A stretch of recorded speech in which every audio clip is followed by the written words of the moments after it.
Thanks for tuning in to this episode of the Gaming Stooges Talks podcast. We are the Gaming Stooges. I'm Jack. You can call me Cloud. And I'm Landon. We hope you enjoyed today's discussion, and if you do, please consider subscribing to our YouTube channel, following us on Twitch, or joining our Discord. Let's get on with the show.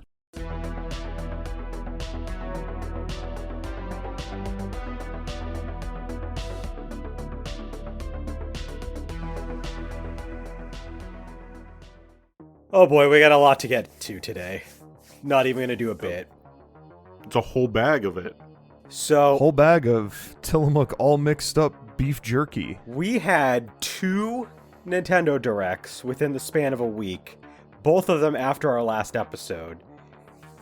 We thought there was only going to be one, and then they shadow announced a Nintendo Switch Direct the day after, so we got to do that one too. On March 27th, we had a Switch 1 Direct. This is only for Switch 1 games. And that one ran for about 35 minutes or so it was a pretty decent sized Direct.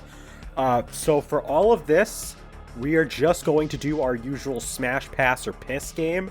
If you want to talk about it and have good things to say, smash. If you don't want to talk about it, pass. If you want to say bad things about it, say piss.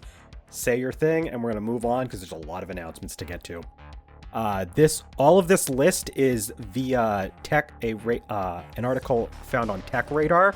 So shout outs to Tech Radar for the list. And yeah, let's just jump right in. The first announcement is Dragon Quest 1 and 2 Remake. Smash! There's no specific release date according to the actual Nintendo Direct. I don't know if that's updated. But yeah. Nope, that's the same. Landon, how you feeling? There's a new character. There is a new character. That was very interesting. I mean, I want it. Give it to me. Announce the release date, Square Enix. Cowards? Yeah, come on, square penis. Square. That too. Them too. I'm glad that they're doing these two together as one package, because I mean, I feel like it'd be a very Square thing to not do that and then charge as much as possible for each individual one. So at least they're doing They should individually be $60, so this collection should be $180 because there's also a new character. The next game that was announced was called No Sleep for Kaname Date from AI The Somnium Files. It's a spin-off of the AI Somnium Files games, and it is done by the same team as the Zero Escape games, just to make sure that everybody knows what the hell that is. Pass. Oh, wait. I haven't played the first two. I didn't know that these were a thing, and then I had to look into it, and I was like, oh, the Zero Escape people. Okay, cool.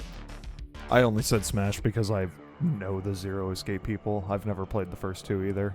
All right. I think I own the first one. We got Raidou Remastered, The Mystery of Solus Army, which is a remaster of Raidou Kuzunoha. I can't remember the original system this was on. I think it was PlayStation 2? Yeah, it was an old game. So Seems pretty neat. I'm looking it up. it does look pretty good. PlayStation 2. It's it's an Atlas RPG. Can't go wrong. Exactly. So I think it's the only thing is I think it's weird that they're not using the SMT moniker at all for the title. true. Yeah. It is an SMT game. It's got Jack At Frost. the very least, the original version I know had SMT just in there. Oh, Which is odd. I guess Yeah, so- maybe they just didn't want to make the title of the game too long.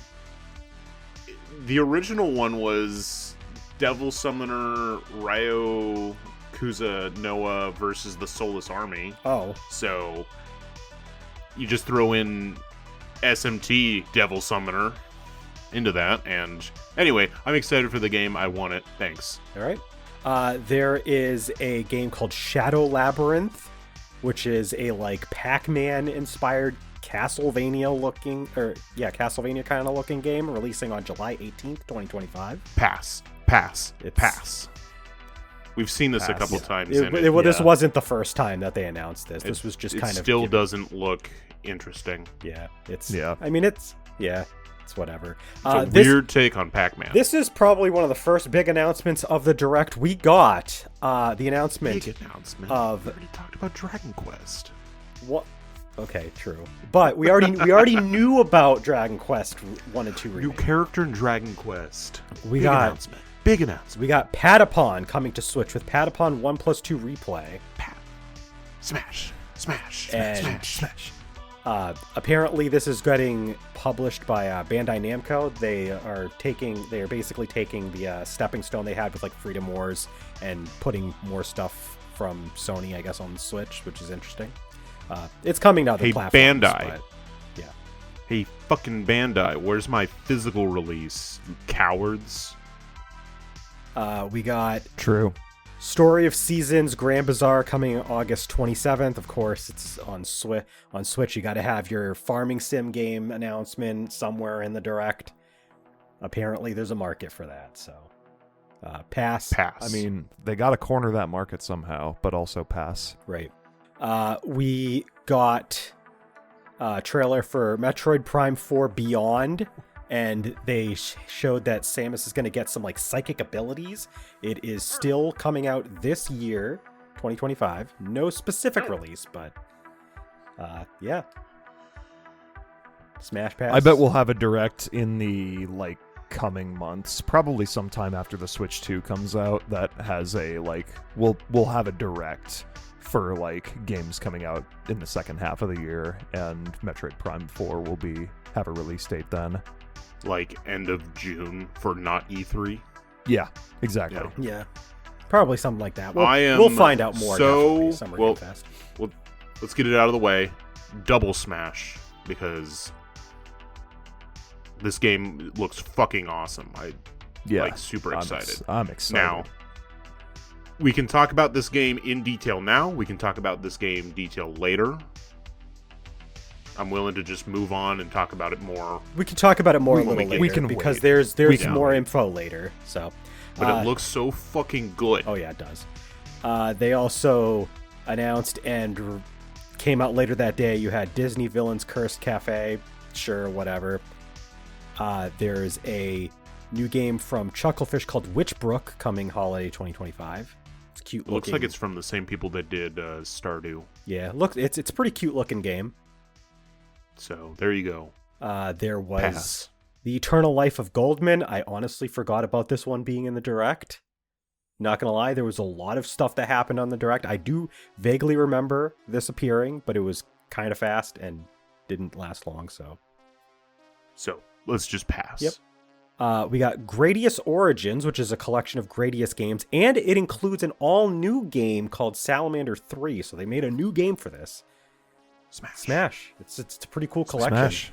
It's got like 18 games on it across like different localizations and stuff, and we got a brand new game coming in there. Konami's been on fire with the collections lately.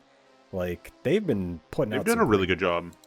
Putting out some great. It's good because they're bad at everything else. Well, maybe this can be like their stepping stone to getting back into good graces with the gaming community. We'll see. Specifically, there is 7 different games. Yeah. I think that's... But if you include the different versions... Right.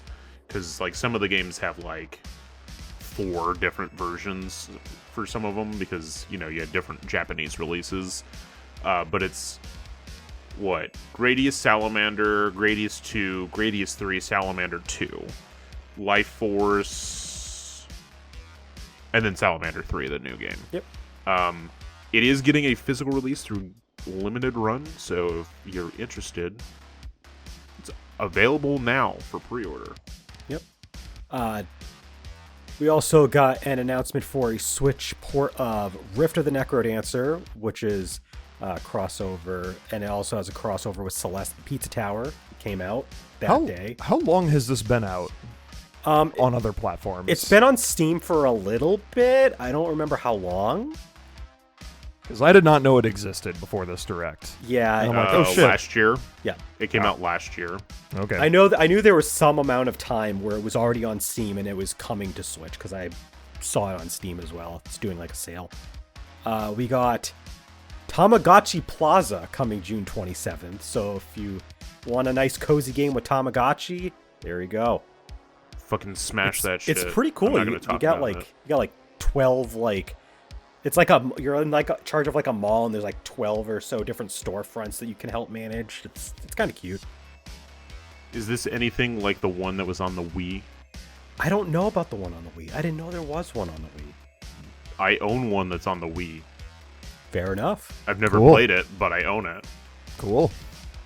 Pokemon Legends ZA got a new trailer. It's coming out late 2025. We don't know exactly when. Probably October or November, like every Pokemon game usually comes out.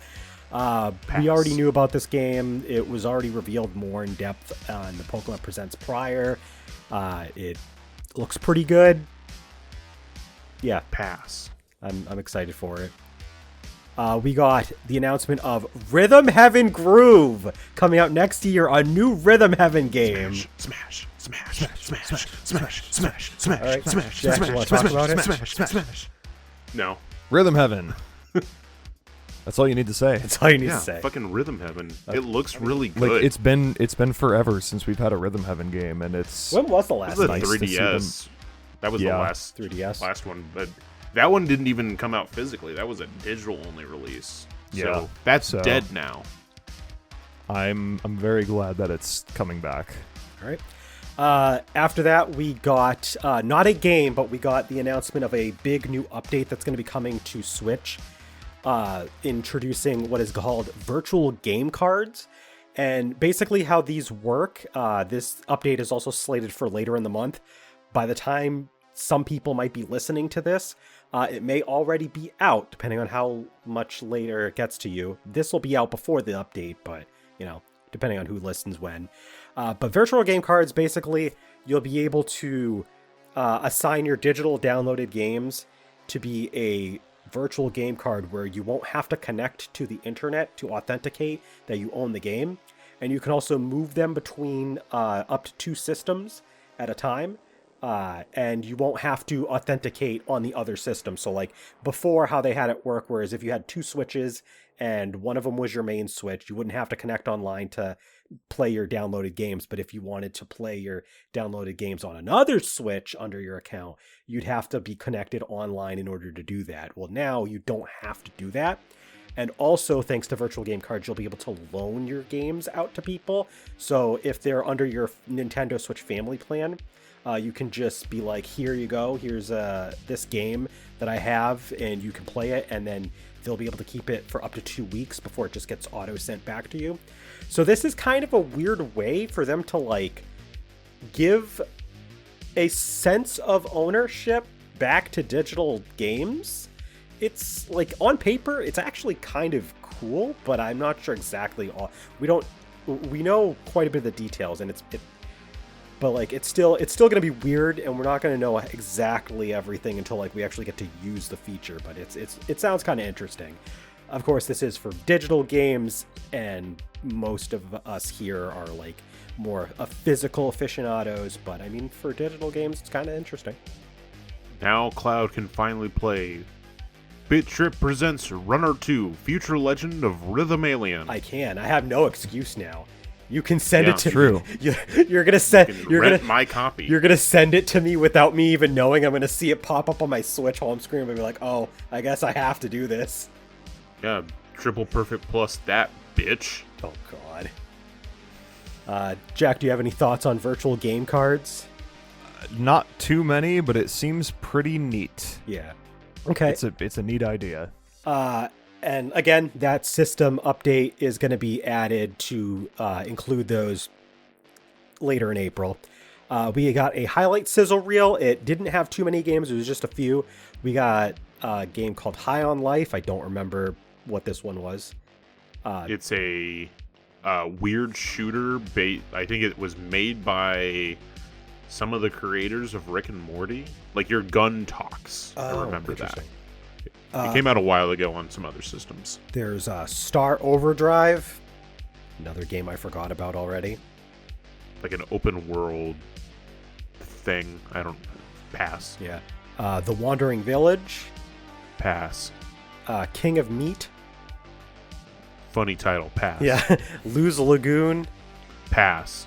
And they had to remind us that Fantasy Life I, The Girl Who Steals Time, is still a game that is still supposed to be coming out. Smash. Pass. Oh. Yep. That was all for the sizzle reel. Moving back to the main part of the direct, we had Saga Frontier 2 Remastered, and that was actually released that same day. So that's Give cool. me a physical release. They announced Monument Valley and Monument Valley 2 getting ports on April 15th. So by the time this is out on other platforms and not live, it'll already be out. So go get it if you want. And they also announced Monument Valley 3, which will also be coming out on Switch in summer. Give me physical releases. This next announcement was actually the biggest announcement for me personally. We got Everybody's Golf Hot Shots coming out 2025. Piss. Wow. I'm gonna say bad things for it. This is it looks cool. this is another game that Bandai Namco is publishing, and they've got one of their studios working on it. So it's really interesting that not only is there going to be a new Hot Shots game, it's not made by Sony's Claphand studio, and it is multi-platform. So I hope it does well. Give me a physical release. Yes. Hopefully there's a physical release. There has been physical releases of every other Hot Shots golf game except for like a couple Japanese exclusive ones. So like I can't see them not doing one. We gotta get one. There was also Marvel Cosmic Invasion, which was just like a beat 'em up with really nice pixel sprite art, by the way. Holiday 2025, that's coming out.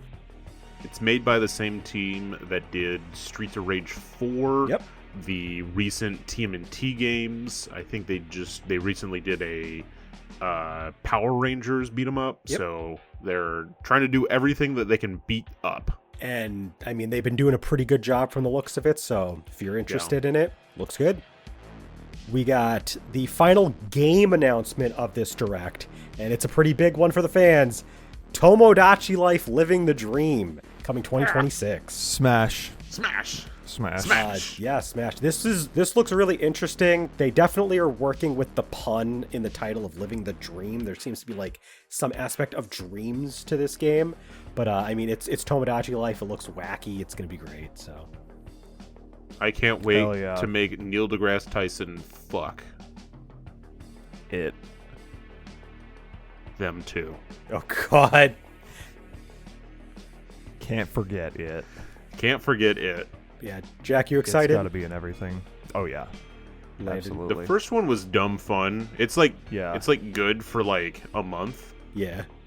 I don't say that as a bad thing. Like you can get like a good solid month of just playing this game. We should like definitely different spurts. I definitely think we should stream this when it Do comes out. a little bit of streaming. Yeah. A little streaming. Ooh. You know where you can tell us when we can stream stuff? Patreon.com/GamingStooges. Patreon.com/GamingStooges. So become a Silver 2 steered. Yeah. Yeah, member. Soul Steed Shoot. Whatever I just said, that's a new tier. And when we give us money, and when we stream this, we might be able to utilize a special feature of something that we can talk about later when we get to it in the direct later. Ooh, a little bit of a. And then the last announcement from the Switch 1 Direct at the end of March was a new app, Nintendo Today, which came out that day. It's like a news app, and also they like put like random tidbits of Nintendo history of like different games and stuff like that. It's cute, I guess. I don't use it like every day, but sometimes I'll like pop in and like check out what they got to add, because like they've got like little things where they'll give you like little bits of information. You can be like, oh, that's cool or useful or cute or funny. So yeah. Look at that. Oh God. Look at him. They got Donkey Kong right now on there. But yeah. Have you used the Nintendo Today app? I was gonna ask Jack because obviously Landon has it. I've not used it. No. Wow. I did send him screenshots of images of Daisy one day though. Yeah. Yeah. So he knows it exists. Nice. I think it's funny that literally the next day they announced the Zelda movie through the app. Yes, that is, and I think that's a good thing to point out here because I did not put that in the notes. But yeah, they just like said, by the way, that Zelda movie that everybody knows we're making, like this is when it comes out. Okay, bye. That was it. Yeah. Like, okay. Like they're just like, okay, now we have to use this app. What the fuck? Yeah. Like I mean, it's cute. They gave us a reason to use it. Yeah, it's cute. Like seeing some of the screenshots for like a Mario Kart World is nice. Yeah, just seeing some of the videos come out. Like it also will do your announcement for like what was added through Nintendo Music. Oh. Yeah. I didn't realize that, but that makes sense. It does. It has like a full calendar of releases, so like you can go in and see, like you can go all the way to what the fuck is it, March 2027. Oh wow! And then it's gonna say, that Zelda comes out on that day in March 2027. Yeah. Nice. Okay. Interesting. So yeah, you can go all the way out there and you can see their release calendar for stuff, which is fun. So we'll see how it works going forward. It's probably going to be dumb, but it's free, so who cares? Yep. So that is everything from the Nintendo Direct on March 27th. Any overall thoughts? I'll say that it's for a like near end of life Switch 1 Direct, especially coming right before the reveal of everything that's coming after. It wasn't too bad. I mean, there wasn't like anything I think that would set the entire world on fire, but you did have some pretty big announcements. You got Tomodachi Life, you've got a couple PlayStation franchises going multi-platform through Bandai Namco, so it wasn't devoid of interesting things for sure. I think overall it was solid. There was like a couple repeat things that we already knew of that we were just, seeing almost a little bit more. Right. Like Pokemon Legends ZA. You got a little more there. Dragon Quest. A little more Metroid Prime 4. But that one was like a... That one was more substantial, because they... Yeah, that one was a pretty good chunk. They had a good, like, couple minutes of gameplay that, like, we didn't see anything of prior, so that was, like, probably, like, one of the bigger things that they had for that Direct. I mean, I could go through and, like, name off literally everything I, like, really enjoyed. But I think it's like half of the Direct was like stuff that I'm like, yeah, I want that. So, Jack, what are your thoughts on the Direct? It was pretty good overall. I mean, good deal of stuff for like the end of, like you said, the end of the Switch's life. Like solid chunk of games that they had to show off here. I mean, like considering that this is just like essentially the preseason for what is the main event that is the Switch 2 Direct a week later. It's a pretty good one. It was able to justify its existence, I'll say. Yeah. All right, and as not you be said, shoehorned into the Switch 2 Direct. Yeah, and as Jack said, we just got done with the preseason. It's time for the main event. So on April 2nd, we had the Nintendo Switch 2 Direct. And I took notes for this manually, rewatching the Direct at 2x speed, and I jotted everything down as fast as I could. Everything I put down is in order that it happened. Yes, they do bounce around a little bit, but we're going to just jump right in. For the games, we'll do our Smash, Pass, or Piss as usual, and for everything else, we'll just kind of give like brief thoughts on everything as we see fit. The first thing was the reveal of the new Mario Kart titled Mario Kart World, and it has Grand Prix as always, but there's also two new major modes they showed off: Knockout and Free Roam. Knockout being a thing where like there's going to be checkpoints, and if you don't reach a certain place, you'll get kicked out. So basically it just goes down to whoever wins. And then Free Roam, because the courses are so large and open, you'll have time to drive around and just kind of explore the racetracks. And this game comes out on the launch day with Switch 2. More on that later because they announced the launch date later in the Direct. I think now we do have, by the time this goes out, there's going to be a Mario Kart World Direct as well. Yeah. We aren't able to comment on it because it hasn't happened yet. Yeah, but from what they have shown off so far, between this, the Treehouse Lives that happened after this Direct, the following 2 days, and then some of the screenshots and like small little videos they've shown off through the Nintendo Today app, the game looks good. Yeah. There's only 32 courses to start, but they are massive, and they're doing a lot of mixing up. Like, you're not seeing just like retro tracks in specific cups. It's all like mixed around. There's a lot of costumes. There's a bunch of new power-ups. There's a bunch of new characters from what it looks like. There's a bunch of new characters, including everybody's been talking about the cow from Moo Moo Farm. Yeah. Moo Moo Meadows is on there. You've got the penguin from Mario Kart 64. You've got Goombas. Like, there's We're just also a lot. We're upping to, what was it, 24 racers. This was you could see a glimpse of that during the initial reveal, but like you really got to see like more of that. Like, yeah, it's going to be a pretty insane game. Yeah. Yeah. So Jack, we'll see. any thoughts on Mario Kart World? It looks amazing and is the reason I'm going to be buying a Switch 2 on launch day, or well, pre-ordering, I should say. I think it's going to be the lot He's of going to reason. attempt to. Yeah. I mean, I was able to pre-order the Switch 1 pretty easily when it came out, but yeah, I mean, obviously current situation is different. We had a day for pre-order, and that would be today. And that would have been today, yes. Yeah. And then we are still waiting on that for reasons. We will not get into that. We live in a society. We live in a society. Bottom text.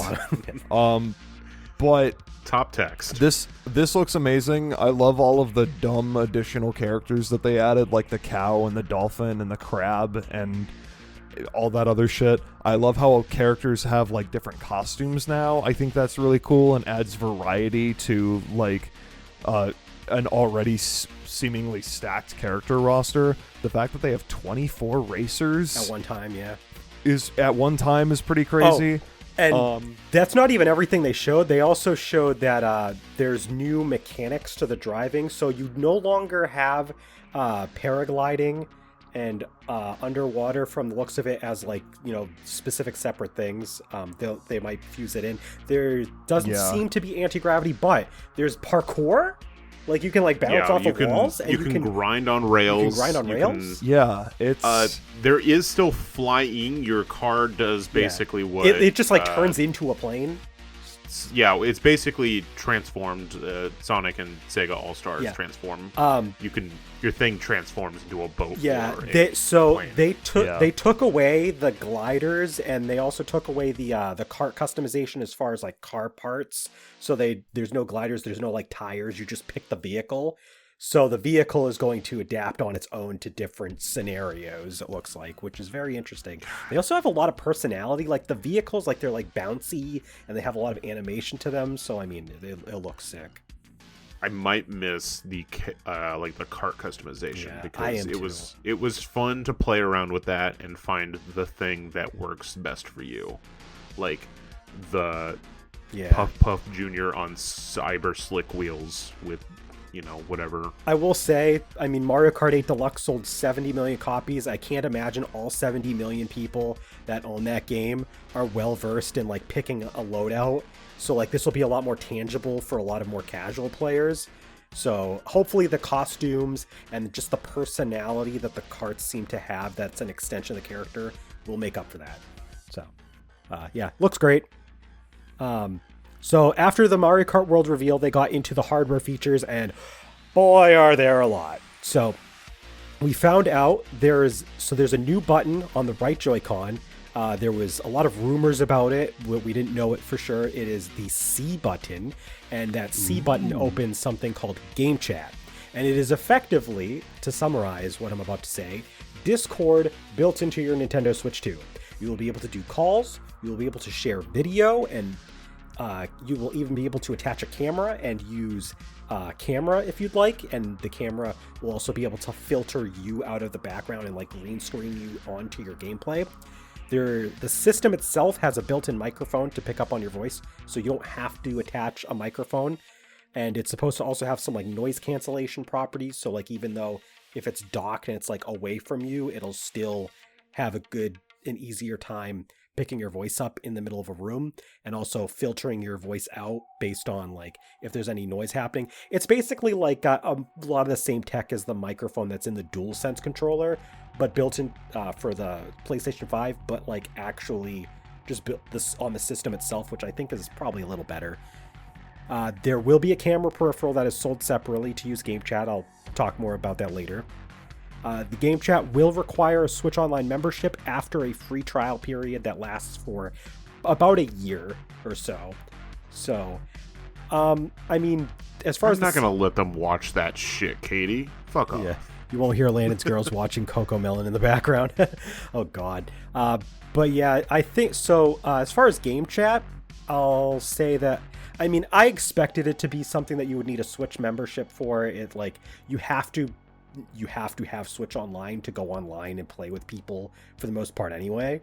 So like, I mean, I know a lot of people were complaining, oh yeah, it's a button that you have to pay for to use, but it's like, it's a feature that you would need to be able to have that membership anyway to begin with. So like, it's not that big a deal for me personally. I think it's a pretty cool You can feature. just press the button without the membership.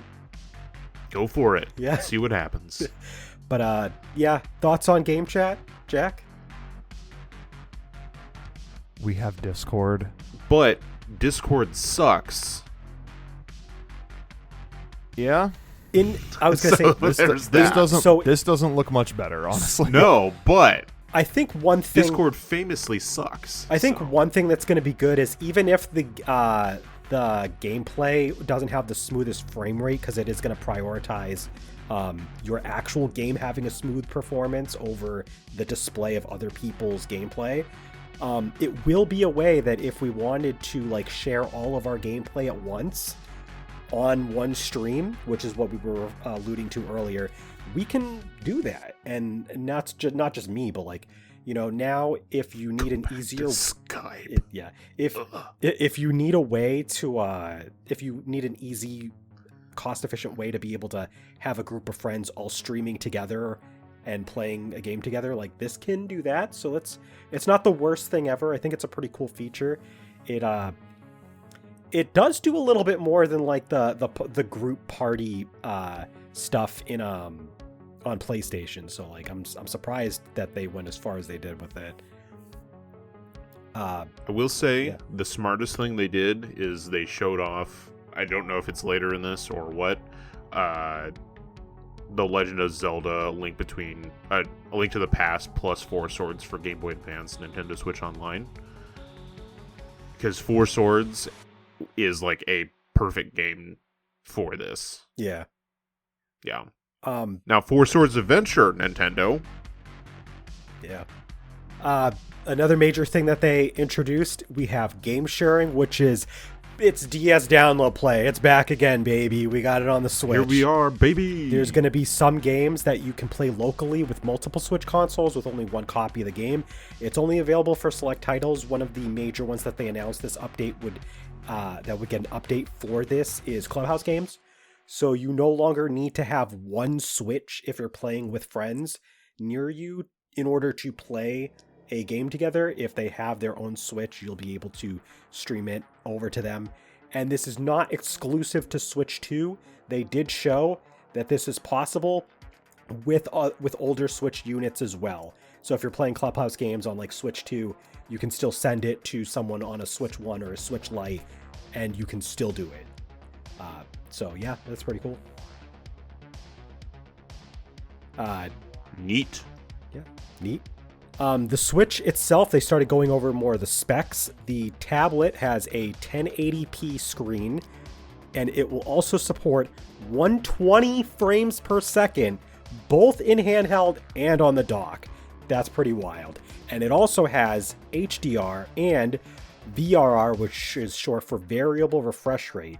Now, if you don't know what that means, that basically means that usually before games and systems did not have this. So if the frame rate was dropping a lot, you would really like see it start to chug. Variable refresh rate is a way for it to tell the display to only refresh at the rate that the game can produce the frames. So even though you'll probably see a little bit of stuttering, it's not going to affect the game as much. You're going to see a smoother experience overall. So that's really cool that it's on the tablet itself too. So it's not just on docked mode. Pretty sweet.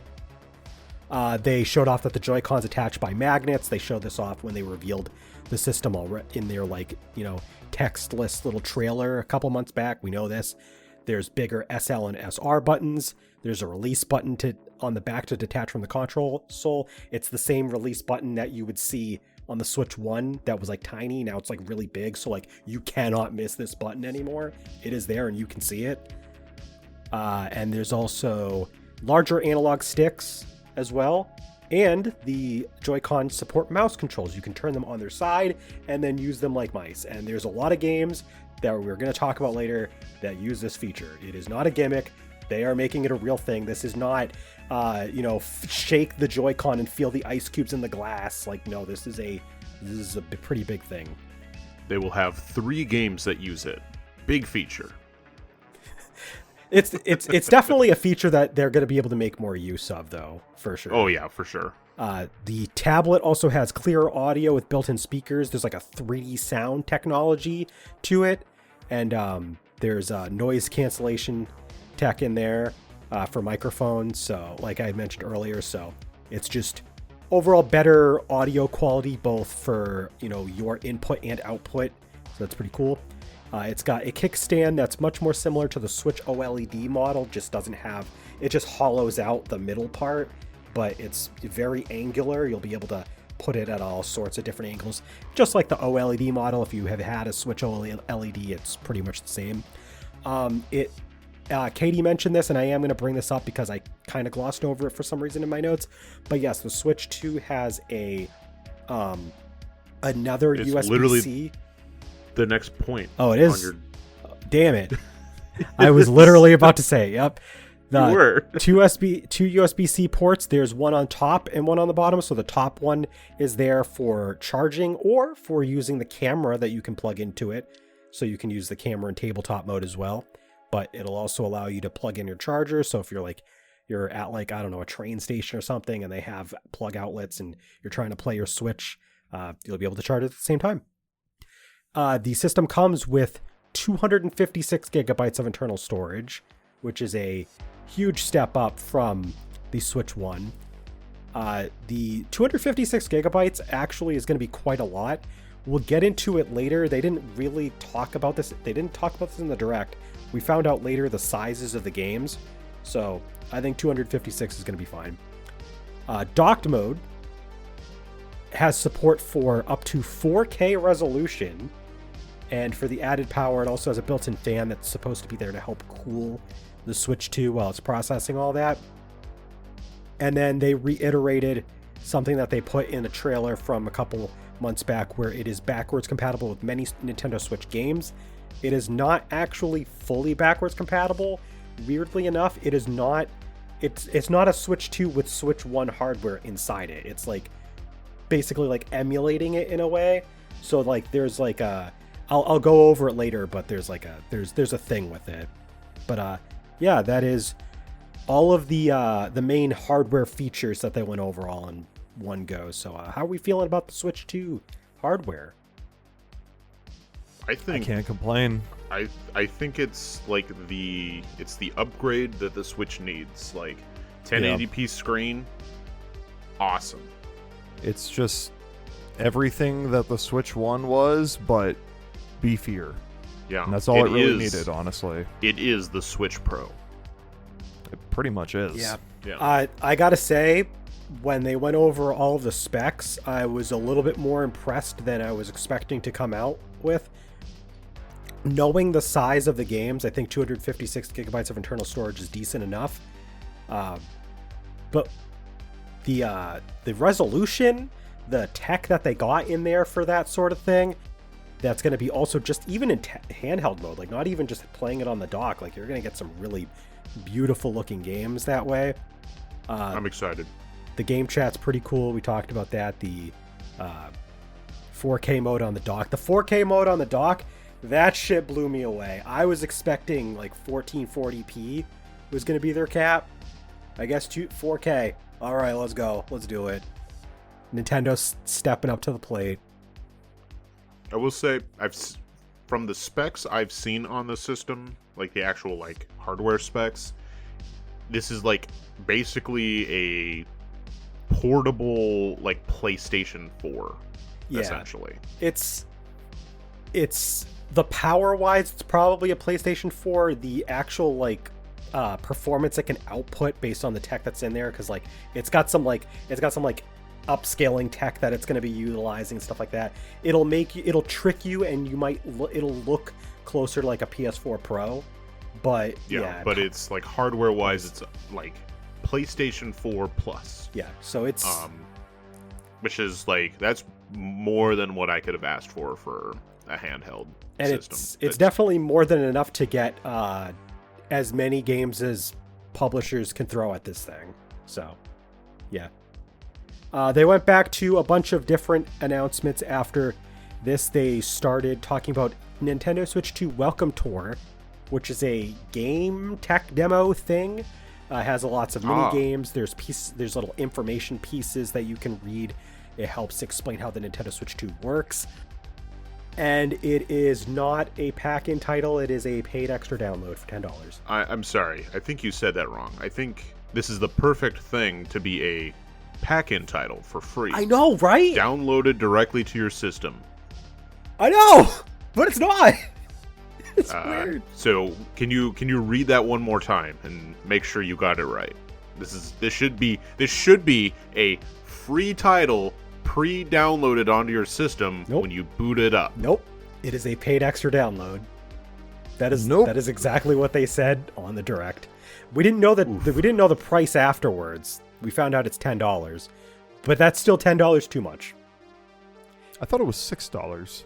Nope. No. It is $10, okay. and here, wow, that's worse. It's like, this is basically an instruction manual with some interactive elements to it, and you are charging money for it. What is this? I don't know. But to be fair, it is less money than they charge for 1-2 Switch, Yes. which was basically the same thing. Yes, to be fair, 1-2 Switch was a $50 game that should have been a pack-in game, and very few people bought it. At least with this, it's $10, so I think more people will be inclined to try it out, but it is still a tech demo that should have just been packed in. But hey, it's Nintendo. They don't like packing stuff in unless Reggie Fils-Aimé says you're packing this in, so what are you going to do? And he's dead. R.I.P. Reggie. Yeah. Nintendo killed him. Jack, do you have any thoughts on the Welcome Tour? He's still alive as of the time of this recording. He's fine. Not really. The only thing I'll say is that I miss Reggie. Yeah, I miss Reggie. Because I think Reggie would have probably wanted them to put this out for free. Oh, yeah. So, they also went back... Otherwise, I don't care about it. And talked about game cards. So the game cards for the Switch 2 are the same shape and size and everything as the Switch 1.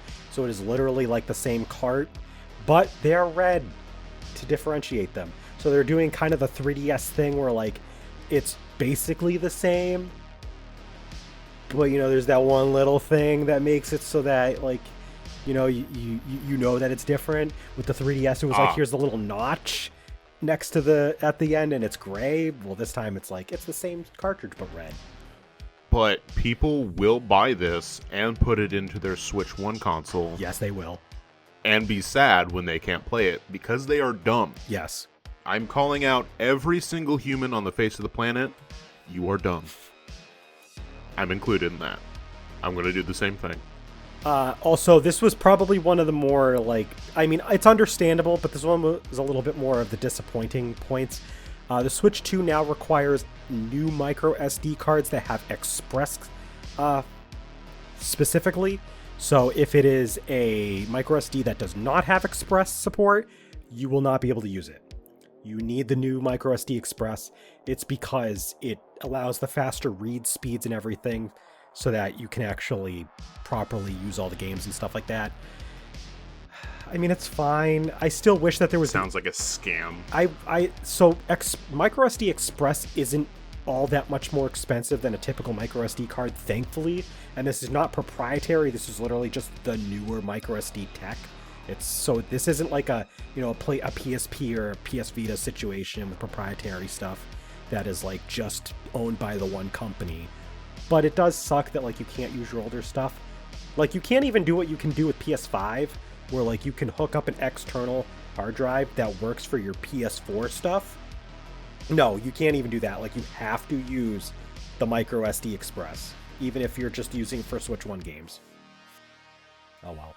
It's unfortunate, but it makes sense because, a more powerful system requires like a memory card that has like a higher or a faster processing speed. Right. Yeah. For lack of a better term.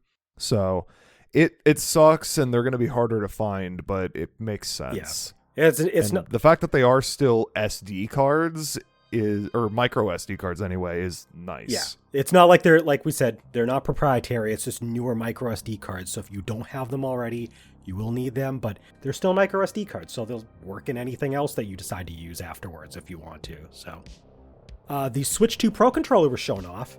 It has a similar design to the Pro controller from the Switch 1, although it has like a white accents on it now. And it also has a C button, obviously, for your game chat. It does have an audio jack now. Yay! And there are now mappable GL and GR buttons on the back. I never use these, but there's a lot of controllers that add these extra back buttons with programmability to them. So, I mean, it's cool to have. It's the Switch 1 controller, but better and newer. And from what I've heard, they fixed the D-pad a bit. So like it actually like locks to cardinal directions better when you're like pressing on it a lot. So it's going to be a lot more, it's going to pivot better, probably closer to like the Wii U gamepads, D-pads, stuff like that like locked better to directions. But overall, we don't know the battery life on this thing yet. They haven't said anything on it for some reason. I'm hoping it's still like the typical 40 hours that we saw. But otherwise, I mean, Switch 2 Pro controller. If you don't want it... No, I like the message in every single one of Jack's streams that says low battery on controller. So I really hope it has a smaller battery life. Wow, that's so rude. That's so rude. Hey, to be 100% fair, it popped up in the Wingspan stream that happened last. So I'm also in the same boat. I'm bad about charging my controllers. I will admit that. Yeah. Now, on the plus side, if you are not able to get a Switch 2 Pro controller for any reason, the Switch 1 controllers all work with the Switch 2 anyway, so you don't have to move up to new controllers if you don't want to, but having the new controller option is pretty cool. And then it was here for some reason that they decided to announce the launch date of the system, just randomly in the middle. It comes out June 5th this year, so less than 2 months away. I will say, way sooner than I thought. Oh, yeah? Yeah. I was expecting like a midsummer, late summer release. I was expecting like July, I was hoping August. for a next year. I was like, just make it 2026. Just delay it one more year. Who cares? Give me a little bit of time, Reggie. Yeah. Come on, Reggie. it's Reggie's fault. Reginald. Yeah. I mean, I'm excited for it, but damn, I do wish that the launch date was just a little further out. Like I am scrambling to have the money for this in time. Damn. Are we gonna do it? Oh no, we have one more bullet point, and then we can start going through the games again. So Nintendo Switch 2, they went over this again, but they also added some more information. So Nintendo Switch 2 will be playing compatible Nintendo Switch games. Well, more on that later. Nintendo Switch 2 games, obviously, and there's a new third section, Nintendo Switch 2 Edition games, which we're gonna get into. Basically, it means it's a Nintendo Switch 2 edition of a Nintendo Switch 1 title. And what that means is whatever they want it to mean. Let's go over some games. Let's go over some games. First one, Mario Party Jamboree Switch 2 Edition plus Jamboree TV. Smash. Cloud hates Mario Party now. It's a known fact. Join our Discord. I'm definitely going to be buying the expansion for this. I will. Smash. I will. I think Bethany is going to force me to buy the expansion for this. I will join you. Maybe now I will finally play more than one game in the Jamboree. So, Mario Party Jamboree Switch 2 Edition will be adding a bunch of new content, and it's going to be using Switch 2 features like the microphone, the camera, mouse controls, and yeah, it looks good. It looks like it's a substantial update to Mario Party Jamboree. I don't have it yet, so I would have to buy the whole thing. So I'm not 100% sure I'm going to get it, but if I do, I'm sure it'll be worth it. Because there's a lot. You can also buy a Piranha Plant camera to go along with it. No. Coward. Coward. The next thing that they announced were Nintendo Switch 2 editions for both Breath of the Wild and Tears of the Kingdom. And those include performance boosts, and there's also a new Zelda Notes function on the Nintendo app. It used to be called Nintendo Switch Online app. Now it's just called Nintendo app. And it'll help you with just like your hunting. It'll basically like helps guide you through the game. There's also some new amiibo coming out alongside that, so that's pretty cool. Smash? Question mark? Yeah, Smash question mark. Sure. So, this is all cool, but we also know Nintendo is... We're going to get into what should be the later discussion. Yeah. Only a little bit. I'm not going to dive too deep. No, that's fine. They are charging $10 extra for this. And there's no new content. Except for Google Maps. Yeah, like Google Maps on a Nintendo app. They made Google Maps for Zelda. Nintendo, why didn't you make the map in these games better? I don't know. There's that. Yeah. But yeah, they also showed off Kirby and the Forgotten Land and Starcross World, which is a new content for Kirby and the Forgotten Land. The Nintendo Switch 2 edition of Kirby and the Forgotten Land also has a performance boost. Instead of it running in 30 frames, it now runs in 60. I believe the resolution for the Switch 2 edition is supposed to be 1440p instead of the whatever it was on the Switch 1. So it looks great. There's a lot of new content. Definitely. This is definitely getting this one. This was one of the best games on the Nintendo Switch. Fight me. Yeah. Absolutely. No, I agree. I won't Those fight are you. two 'cause I agree. separate statements. Those Oh. are two separate Oh. statements. This is one of the best games. Also fight me. Also fight. Also fight me. Unrelated. I mean, it looks so good. It This does. It looks so fucking this good. new content looks really good. So I'm excited. We got like whole entire new levels and also huge performance boost. Like, Yeah. duh, I'm gonna buy this. This is, I would say, out of these 4 games that are Nintendo Switch 1 games that are getting the bonus treatment that is not just a free update. This is the biggest one. This is the best of these ones. Yeah, because hands down. It's more closer to like Mario Party Jamboree Switch 2 edition, where you are getting substantial new content, and also it's one of the best Switch games that's getting this additional content and gonna run better. So yeah, no, yeah, absolutely. And I own this game already, so I just have to buy the upgrade. So that's I can do that. I can handle that. And then more Nintendo Switch 2 editions. We got one for Metroid Prime 4, Nintendo Switch 2 edition. So this is where Landon wanted to talk about a lot more about Metroid Prime 4. So Metroid Prime 4, I don't know how Retro Studios is doing this. They're like, they must be gods or something. We are getting 2 modes. So like a lot of PlayStation 5 games have this, where there's like a performance or a quality mode. The quality mode on Metroid Prime 4, Nintendo Switch 2, is 4K 60 FPS. Or you can play performance mode with 1080p 120 FPS. How did they do this? I'm excited. I am so fucking... They showed off... 7 to 8 years of development is how they did True. this. I mean, Fair. yes. But they showed off in the Treehouse Live that happened the following day. Like the first, like from the start of the game to like beating the first boss, and it just looks fantastic. I saw like textures, lighting, like everything looks so. It's definitely, even I can see this being one of the best looking Switch 2 games for years after the system's out.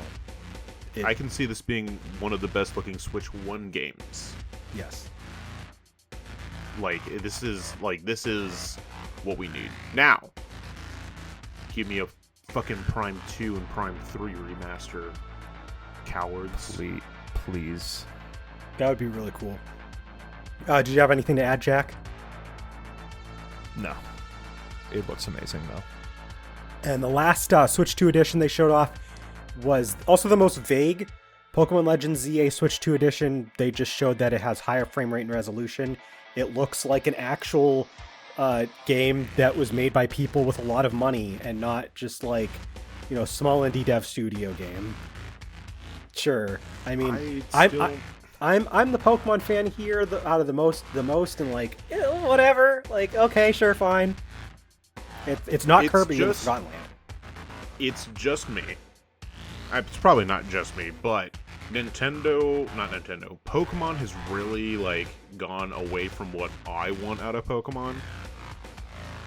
And also, this is the fucking Kalos region. Fuck off. But yeah, I mean, the game itself looks like those who would enjoy this style game will enjoy it. It looks cool. It looks nice. It looks fine. I will buy it if it's $20 at one point. Which will be never. I guess I'll never buy it. Yes, exactly. I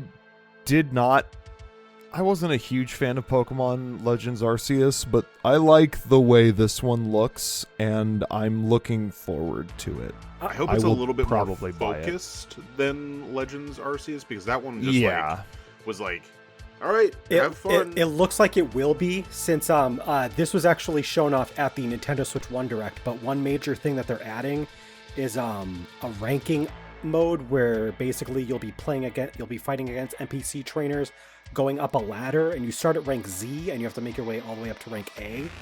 So there's going to be a lot more focus where you're going to have wild Pokemon hunting during the day, you're going to have trainer battles at night for this ranking system. And yeah, the Switch 2 edition does look nice.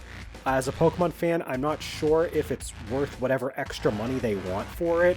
I'm probably still just going to get the Switch 1 release unless the Switch 2 edition is literally the same price, which is not likely because none of them are that we know of. So now the question is, for this, I think we've already seen the Metroid Prime 4 box. Why does it have to have the fucking text at the bottom? Yeah, so actually let's get into that now because we just covered everything. So of all of the box arts we've seen so far, all of the Switch 2 editions have this like fucking thing on the bottom where it's like a disclaimer. Yeah, it's like a big disclaimer about it being a Switch game with the upgrade pack, and the upgrade pack's like a download. It's like we don't even know that. We don't even know that. Yeah, that's the sad thing. Like some of them are like we'll have to talk more about Switch 2 editions later on in this podcast and like later on in like other things as well. But it's just like, Switch 2 editions are a thing. It's going to be really weird to see how developers and Nintendo themselves handle this going forward. Going back to games, Drag and Drive, a new game which is featuring Joy-Con mouse controls, releasing in the summer of 2025. Guys, they skipped right over legs. We got paraplegic robots playing basketball. We did it. Hell yeah, brother. We did it. It looks cute. It'll probably have the same amount of content as ARMS. Yep. And if it's $60, then it's not worth it. If it's $70, it's definitely not worth it. If it's $40, if it's like 40 or 50, I can definitely see this being a decent enough game. But yeah, if they're trying to price this at like 60 or higher, I'm not getting this. It's a good pass until it's cheaper. Exactly. They showed off Elden Ring coming to Switch 2 in 2025. I mean, everyone saw this coming, and I mean, yeah, it's cool that it's coming over, but like, it's so late. Like the Elden Ring hype is gone, dude. That train, it's still there. That train, It's still there. Yeah, it's. I like to argue that it isn't, but it's probably the I know DLC. you don't, and I 100%. I was the first on the boat to get off of the hype train boat because I was never on the said boat. But people still like Elden Ring. It's cool though. I mean, I'm sure a lot of people that like this game. Here's the problem. Make it $80. Perfect. That'll fix it. Make it $79.99. Says. It's a thing we learned about later, but the release is botched, so I don't care. Oh, I didn't know We'll talk that. about it. I'm pretty sure this is gonna be a game key card. Oh boy. Yeah. So we'll talk about it later then. They revealed Hades 2 coming to Switch 2. Smash. They announced Hades 2 for the Switch 2. Smash. It is a timed. We already knew about this game. It is a timed exclusive for Switch 2. Yeah, and the Switch. They have come back and later clarified it is also going to be on Switch 1, and it'll be the timed console exclusive for Switch 1 and 2. But it looks fucking amazing. Give it to me. Yeah. They showed off a Switch 2 edition for Street Fighter 6 coming to Switch 2 on launch day. There's also some amiibo coming out alongside those. Yeah, I'm not a Street Fighter fan. Pass. It's cool. It's cool that we're getting big fighting games like this, but it's another game key card title.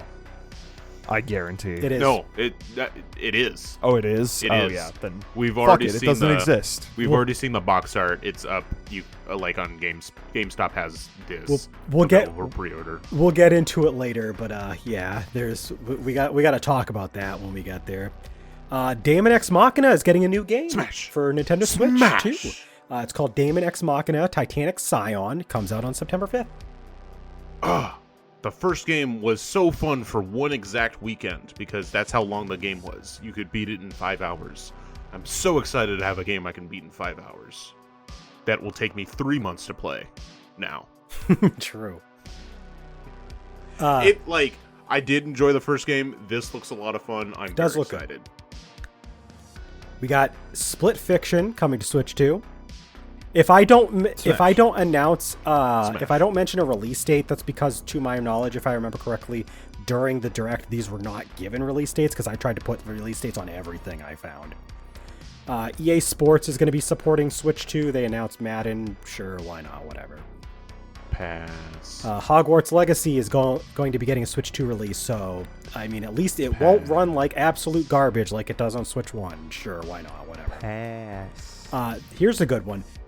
Tony Hawk 3 and 4 is getting a Switch 2 release, and we also got a release date for it coming out summer 2025. You mean the new SpongeBob game? It's got SpongeBob content in it. And I didn't know about this till Jack said something because it is literally blink and you miss it. Yeah, no, it's like 2 seconds in the trailer. There's like a bit where like one of the skaters like dives into the water and it has like the the SpongeBob like time travel cards. It's like a few moments later, and then like they're underwater and it's fucking big. I saw that and I was like, oh, that's kind of cute. They had the SpongeBob. And then they card. ended the they're underwater and they're in Bikini Bottom. I'm just like, what? And then the trailer for it ends like 2 seconds after that. So yeah, but yeah, it looks great. Fuck it, why not? Hitman World of Assassination Signature Edition will be coming to Switch 2. Be a physical card. Fuck. We got the announcement of a new 007 game that will be coming to Switch 2. We don't know much about it. It's just Project 007. Potential smash. Smash. Cautiously optimistic smash. We'll see. Let's not forget, we've had some great 007 games on Nintendo systems before. We just don't know what this game is besides it is 007. Bravely Default HD Remaster is coming to Switch 2. It had some new features utilizing mouse controls and stuff like that. It'll be out on launch day. And for a reason that we'll talk about later, I want to be hyped for this, but I am not. fucking piss. Yeah. Game key card. I will- Game key card. Game key card. I game will key card. I will happily just replay my 3DS copy. Thank you very much. Yakuza 0 Director's Cut is coming to Switch 2, and it's on launch day. Smash. Yeah. It's Jack, you said you wanted to get into the Yakuza series, and this was probably the game you were going to start with. And Well, per Al's recommendation, this is the best game to start the franchise with, and the fact that it is actually on card. thank you, Sega. Thank you, Sega, you. for doing the bare minimum. Exactly. The absolute bare minimum. So yeah, we also got Koei Tecmo. They showed off another Hyrule Warriors game. This is the third Hyrule Warriors game. It's called Age of Imprisonment, and it will be taking place before Tears of the Kingdom in story. And it releases in the winter of this year. It could be this year. It could be early next year. They didn't say 2025. They just said winter, so it could be early next year. I am looking forward to this. I enjoyed the first two. I actually played Age of Calamity. Thank you very much. I played one Switch game in my entire life. That was not Balatro. So yeah, I'm looking forward to this. Smash. And yeah, Pixel, I do want to mention, yes, unfortunately, it's not a real physical Bravely Default, but we'll talk more about that later. This next announcement is probably one of the biggest announcements for Jack and Landon. Nintendo Switch Online Plus Expansion Pass is getting a new edition, GameCube. Ooh. And don't worry, Potato. Yes. I am going to keep playing Balatro. Yes. Yes. So just to go over it real quick, they announced the slew of games we're going to be getting at first, and games that are guaranteed to be coming a little later. The launch titles for it include Legend of Zelda: The Wind Waker, Woo, Soul baby. Calibur 2 featuring Link. Yes, he is in there. Baby. F-Zero GX. It'd be weird. Oh, fuck yeah. It'd be weird if Soul Calibur 2, the GameCube edition, did not actually have the GameCube edition content. Yeah, it'd be really weird. Yeah. But I just wanted to make sure that everybody knew, yes, Link is in this version of the game. Yes, they did not strip anything from the GameCube edition of Soul Calibur 2. Yeah, just The one that came out on our console. Yeah. and then those are the games that are coming out when the GameCube expansion pass happens. And also coming later, we've got Super Mario Sunshine, Fire Emblem Path of Radiance, Yeah. Pokemon Coliseum and Pokemon XD Gale of Darkness, Double yeah. Super Mario Strikers, Okay. Chibi Fuck Robo, yeah. and Luigi's All right. Mansion. This is All fucking great. all bangers. Like- give them to me now. What more? Is there anything left in the GameCube library? I don't think so. There's Mario games, Super but like Sliders. this is a phenomenal lineup to just start out with. This does come out the same day as the Nintendo Switch 2, and to my knowledge, this is exclusive to Nintendo Switch 2 because of processing power. There's a lot of cool features that you'll be able to use, like the emulation quality, top notch from what we've seen. You'll be able to do widescreen if you want. The clarity with the graphics are going to be really nice with the upscaling. You can remap buttons as usual. You got save states. You can play online, obviously, with your multiplayer. It's great. It's great. I was not expecting this. I'm eating my words. I thought that this was not going to be a thing, but it's a thing and it's real and it's coming very soon. Take that, asshole. Yeah, I don't know what that is, but take it.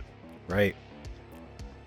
I gotta agree with the Potato. It's gonna be great to play Pokemon Coliseum and XD, considering that those games are $100+, and I think XD is approaching $200.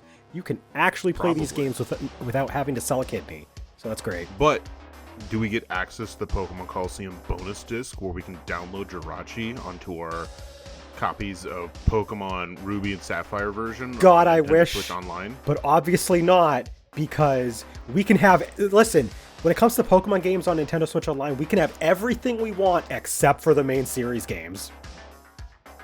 And also... More main series than the main series games. Fight me. Yep.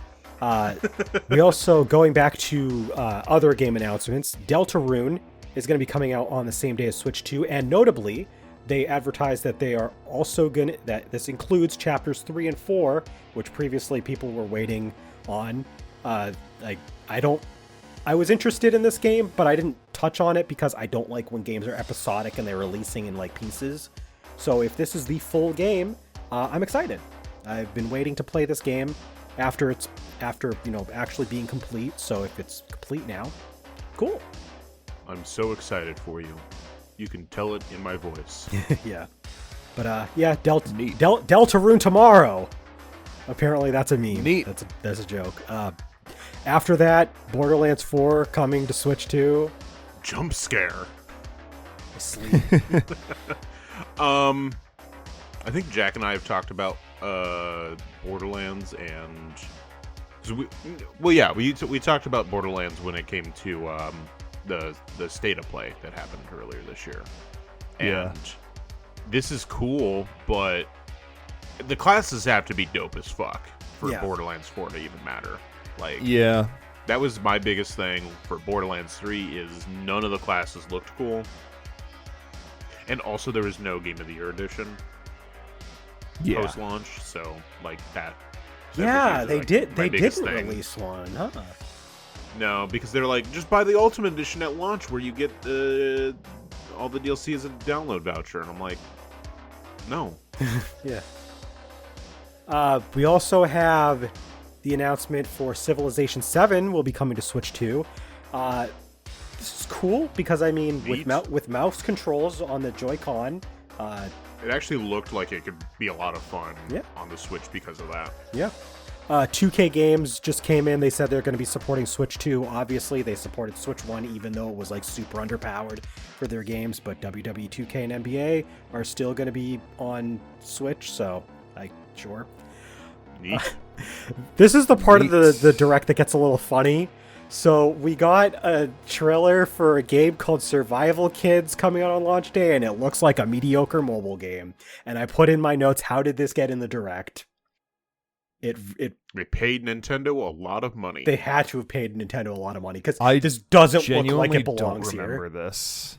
I watched the entire Direct and I don't remember this. It's like a 4 kids crash land and don't know how to do anything. So Survival Kid, it looks like it's a I don't know if it's a reimagining or a reboot or what, but Survival Kids was originally a Game Boy Color game. Mm-hmm. I don't think this is related at all. I don't think it is either. But yeah. Are you sure?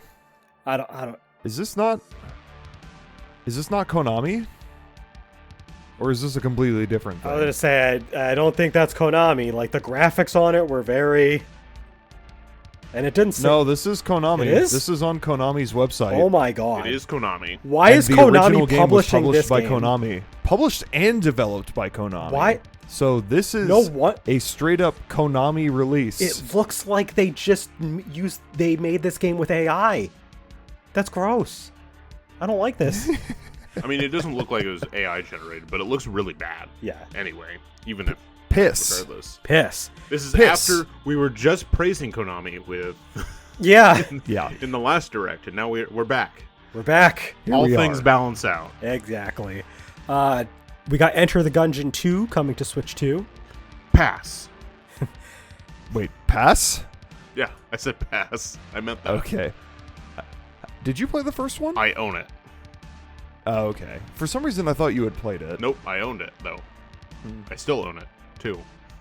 We also got Starseeker Astroneer Expeditions coming in 2026.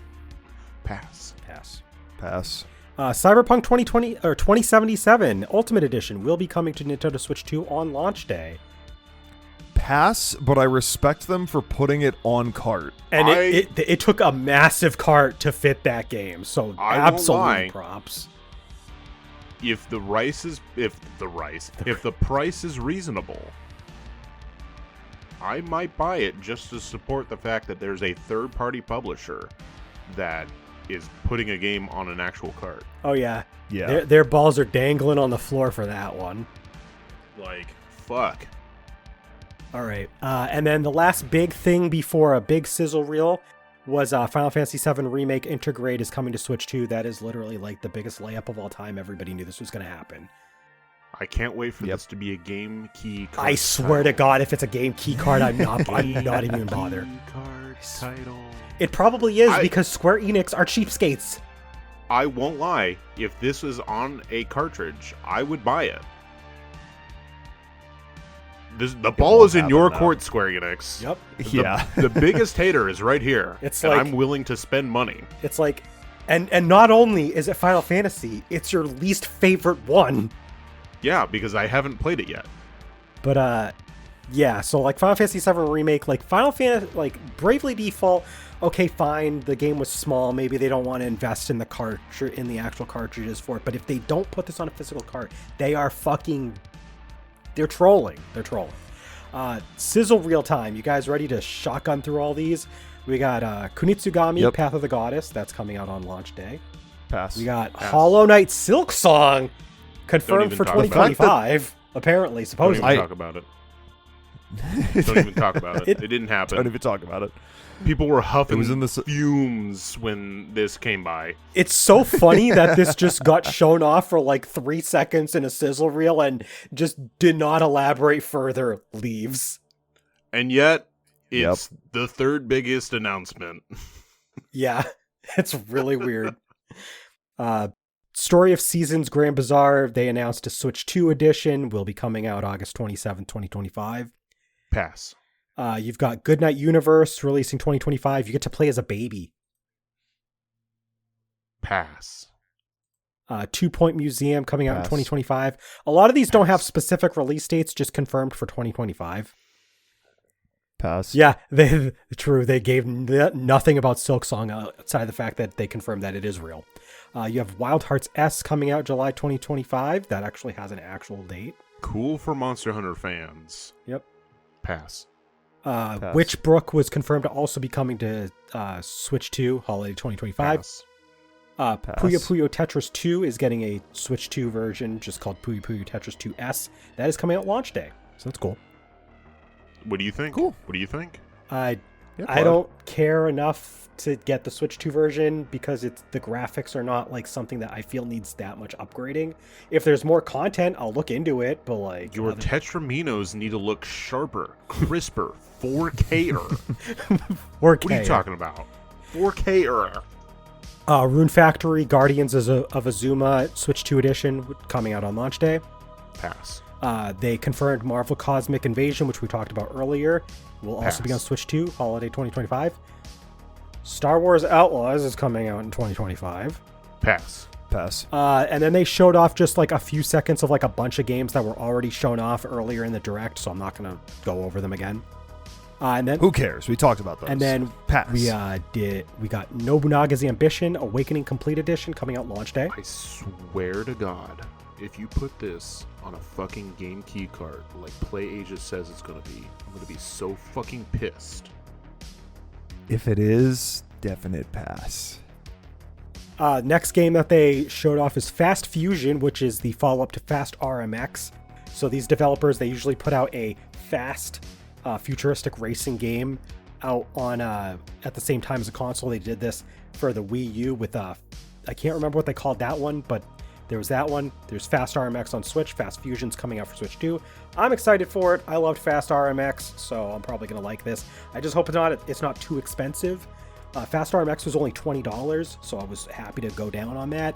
So if this is like $20 or $30, then I'll probably happily grab it. Although it'll be a little bit tougher to actually make me play this because the launch title for the Switch 2 is also a kart racing game. So I would have 2 racing games, and that's kind of weird. I don't know. Also, GameCube. F-Zero and then GameCube has F-Zero GX, and then later on there's an announcement for another fucking cartoonish racing game. So like there's a lot of fucking Sonic. racing games. And there's Sonic Racing Crossroads. There's too many goddamn racing games this year. Oh my god. More on that later. Shadow Labyrinth is getting a Switch 2 edition, also coming out July 18th, 2025. A lot of this stuff that's being announced is also stuff that we saw in the earlier direct. We got Raito Remastered, The Mystery of the Soulless Army, being confirmed for also on Switch 2. Smash. June 19th, 2025. No Sleep for Kaname Date from AI Somnium Files is also coming out on Switch 2, July 25th, 2025. A game called Reanimal is coming out in 2025. Pass. Fortnite is getting a Switch 2 version on launch day, of course. Quadruple pass. Arcade Archives 2 Ridge Racer coming out launch day. Another Smash. fucking racing game. Smash. But it's cool. Make him play it. Make him play it, Jack. Smash. More for Cloud to have to play Ridge for his Racer. kart racer video. Yeah. We got Professor Layton and the New World of Steam still coming out 2025, supposedly. Smash. Tamagotchi Plaza Switch 2 Edition will be coming out June 27, 2025. Pass. And Human Fall Flat 2 did not get a release date. It was just shown off. So, sure. Pass. And then last few announcements, which were all pretty big announcements. The Dusk Bloods, which is an exclusive Switch 2 title from Software, coming out next year. It looks like a spiritual successor to Bloodborne. It is PvPvE, so it's very interesting. Multiplayer. Yep. That is just call it multiplayer. Yeah, it's a multiplayer game. Pass. Yeah, it's Hey, it's probably if not staying Bloodborne Switch can stay exclusive. a fucking exclusive to the PlayStation 4, why not this? I think it's funny that they probably had to go to Nintendo to get this thing to exist. They were like, Nintendo we should have really been like, want... ew, gross. Yeah. But whatever. And then the next big announcement is Masahiro Sakurai's newest game, Is it Kirby is it Air Smash? Riders. No, Kirby Air Riders. Oh, Kirby Air bigger Ride- Smash. Yeah. Bigger smash. Kirby Air Ride is getting a new game. And yeah, Ugh. Masahiro Sakurai's directing it. This is the game he's been working on. We knew that he was working on something. It's Kirby Air Ride 2. Fucking Return of the Thank- GameCube, man. Thank fucking God it's not a Smash game, honestly. We don't need a new Smash game for at least like another 4 10, years. 15, 20 years.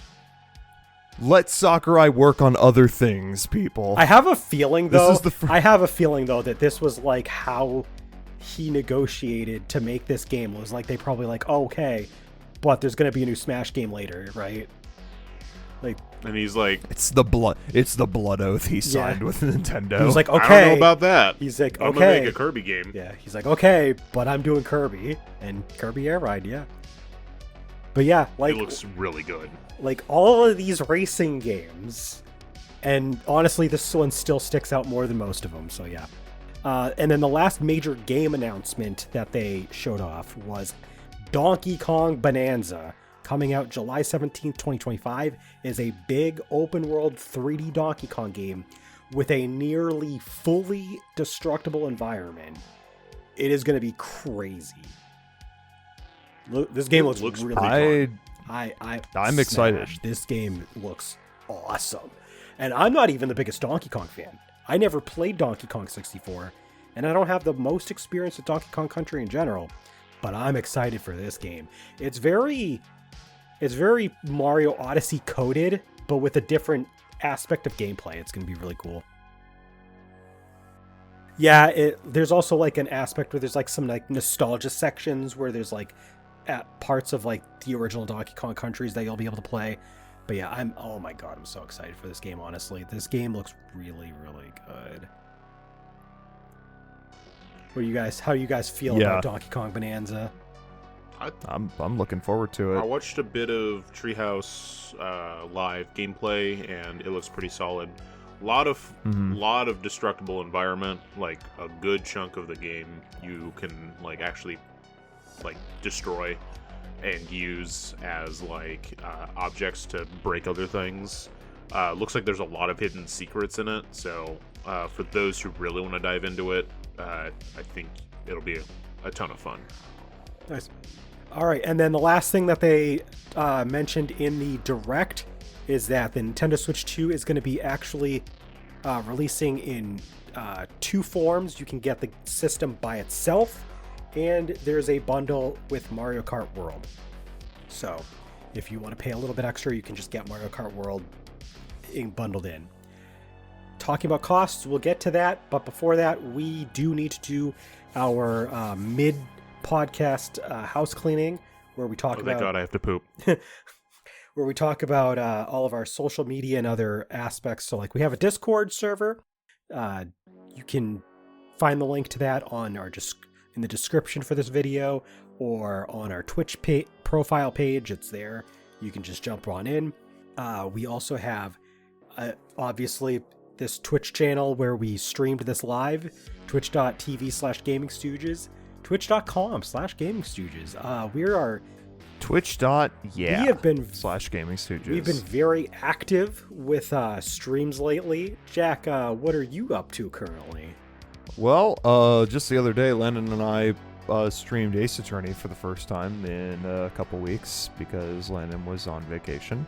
And I'm still going through Backyard Baseball. Not much has changed since the last stream. Okay. I just recently finished Final Fantasy III Pixel Remaster. It was a lot of fun. I'm really looking forward to getting into Final Fantasy IV Pixel Remaster, but I'm doing a small intermission, and I am going to be playing Mega Man 3, which was voted on by the members of our Patreon. So we're going to be playing through that. I've already played through Mega Man 1 and 2 for the channel over on YouTube. So I'm finally jumping back into Mega Man 3. Going to be using the Mega Man Legacy Collection that I have on Steam for that. And speaking of Patreon, we have a Patreon, patreon.com/GamingStooges. Landon talked about it earlier in the podcast. If you are a Silver Stooge tier, you can vote in polls to help us determine the content that we're going to produce. That means streams. That means podcasts, what some of the stuff that we're going to cover. Basically, you get to help decide the direction that some of the stuff that we do for the channel goes. So that's going to be, pretty fun. We also have a Gold Stooge tier for $6 a month instead of $3, where you'll get extra content. We put out bonus stuff every month. Sometimes we do multiple during a month if we have enough stuff to put out there. This month we did a thing on Clubhouse games. We took like all of our favorite games within Clubhouse games and ranked them, and then we added the points up, and we had like an average basically, and all of the ones with the most points, we ranked those as our collective list. And this is not out yet, but it will be as of the time of this recording and streaming live on Twitch, but it will be out by the time this is on other platforms. So if you're listening to this on Spotify, Amazon Music, YouTube, it'll be out by then. And then we have YouTube. It is basically our dumping ground for all of our Twitch stuff at this point, but it still exists, and it does have high quality audio versions of these podcasts. So if you want to go to youtube.com/GamingStooges, that is also an option. And also for Gold Stooge tiers, just as another mention on Patreon, we do give a special shout out every podcast, and we have Pixel Vixen at the Gold Stooge tier. So thank you again to Pixel Vixen. And yeah, we appreciate everybody's assistance with keeping this podcast up and running, because it does cost money on RSS to actually maintain this. RSS allows us to put this out on all those other platforms, like I said, Spotify, Amazon, Apple, a bunch of other stuff. So yeah. So that is pretty much everything. I wish Landon didn't take so long pooping, because we're basically ready to jump back in, but I guess since he's not here yet. Jack, was there any future streaming plans you're thinking about on Twitch? I was probably going to do a poll. I have yet to think of what I want to put into the poll. I definitely have a plan for the summer for what I want to stream. I know for a fact what I want to get into and what I want to do. Keeping it a secret though. So for my next stream title though, I have not thought that far ahead, honestly. I need to think of a few different games to put into a poll, maybe a few quick ones to see. Yeah, see, I already managed to map out my whole year, because I was like, I'm just gonna fucking do the Final Fantasy Pixel Remasters. Boom. Yeah, awesome. you picked a franchise and said, I'm going to play all of the games in this franchise. Well, up to a certain point, obviously, but yeah. I do plan on getting to 7, 10, or 7, 8, 9, and 10 and 10 too as well. So down the road, exactly. not this year. They're not like concrete plans yet. Those are also bigger games. So secret, you say, says Pixel. Yeah. It is a sequel to a game I have played for the channel already. Okay, interesting. Oh, is it Mega Man X2? It's not, actually. Damn it. I've said before that I want to Redux X1 before I ever play any of the sequels, True. and that You should get the Mega Man will X happen at collection. some Do you have point. Mega Man X Legacy Collection? I do. Okay. I have it I don't own it physically, but I have it digitally on my Switch. Oh, okay, so cool. that is a very doable game franchise. I still have to get Mega Man Legacy Collection 2 because I only have Mega Man Legacy Collection 1. Hmm. And then Mega Man 11. So, like, I don't have Mega Man 7 through 10.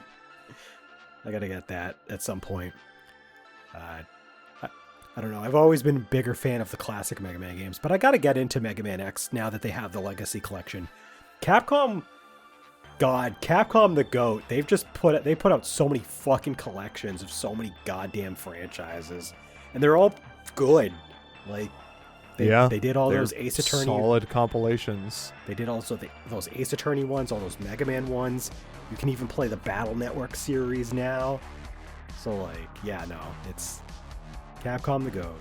God damn it, Landon, please, Landon, come back. He picked a bad time to shit. He really did. I mean, I know that this was like our mid-roll, but like, damn, I was hoping he'd be back. It's kind of a long mid-roll. I guess we can do our what have we been up to lately, since we're waiting on Landon, and just have him do his at the end. What have you been up to lately, Cloud? I have been mostly playing Pokemon Blue on my Analog Pocket in between work. I've been trying to clean that game up because I'm almost at the end. So I've been like trying to catch a bunch of Pokemon, and I am like just about ready to fight the Elite Four. My team's like right around level 50. And then when I'm done with that, I'm probably gonna jump into a file on Red version so that afterwards I can like trade between them and like complete the Pokedex on physical cartridges of Pokemon, since I haven't been able to do that. So Nice. how precise do you think the Switch mice are going to be, asks the Potato. Good question. I've heard good things about it. I've heard that it's pretty decent. I think it'll probably be okay, but I also imagine that just the shape of it's not going to feel very good for long periods of time. Like, yeah, I can't imagine it being like an optimal way to control the game. I mean, I've heard that there are games that like there's quite a few people that used it for Metroid Prime 4 and they thought it was amazing, but as like a longer play session, I can't see it being ideal, but I'm sure it works really great. So that's always nice. I just get a bad feeling since Wii motion controls for precisiveness weren't really that great. True. And I mean, even though the Switch Joy-Con do have gyroscope, that's not like the most precise thing in the world. So the mice are probably going to have some sort of compromise to the quality of how precise they are. Because, I mean, it's Nintendo. They try to get everything working at a satisfactory level, but it's usually never top of the line. So yeah, it's the way it goes. Yep. This is a sequel in a series that rhymes with Belda. That is Pixel. That is Pixel's prediction. It is not. It'd be rad if you could like stick the two Joy-Cons together to make a wider mouse. That would be cool. Although I'm sure there might be a game or two that will try to do something like that. Because you can definitely like split them up and like use them separately, because that's how Drag and Drive is going to work, where you're going to be able to use both mice at the same time and they like control each wheel or whatever. So yeah. Landon, no, come back. No, come back, you fucker. Oh my goodness. Oh. All right, I'm going to talk about what I did. Yeah, sure. Go ahead. Okay. Nope, never mind. He's back. I'll talk later, I guess. How was your shit? Oh, it was. I've been needing to take it for the last like 2.5 hours. Fantastic. We not only did we go over all of our social media stuff, we were waiting for you for so long. I already went over what I've been up to lately, and Jack was going to say fine. something next. You know what? Because now we can talk about this instead. That's right, the How potato. We have How about this instead? Tillamook Creamery ice cream, chocolate chip cookie dough ice cream. Hell yeah, brother. It's right here, so I'm gonna eat it all. All right, so let's go ahead and jump right back in. So we went over both of the directs, what the content within those directs was. But because this is a big announcement, we had a new console revealed and a bunch of games for it. There is more information that we found out, namely pricing and also what accessories the Switch 2 have. So the following stuff is all stuff I grabbed from Nintendo's website. And I'm going to get the accessory and console and other pricing out of the way first. So the Switch 2 is $449. Or you can buy the Mario Kart World Bundle for $499. So the console price, I think it's fine. I was expecting $400, but considering it's a little bit more powerful than I was expecting, $450 for the base model sounds just about right for me. I was expecting $500.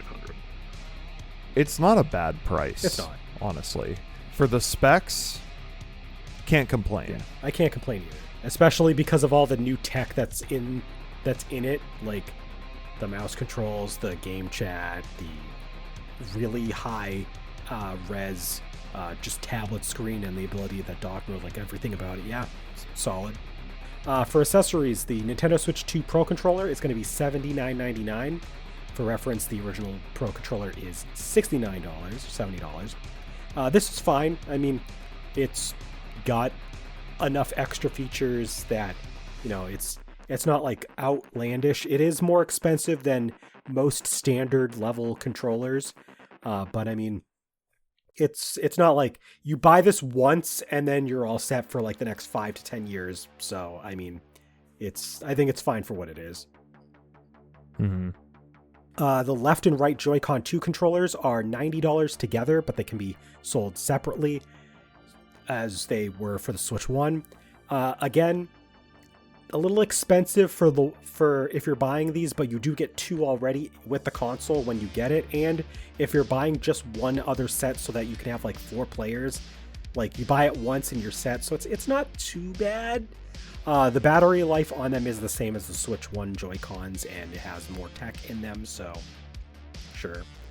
People can bitch about the price of the Joy-Cons, but something that people don't consider is that Nintendo was literally selling Joy-Cons at a loss on the Switch 1.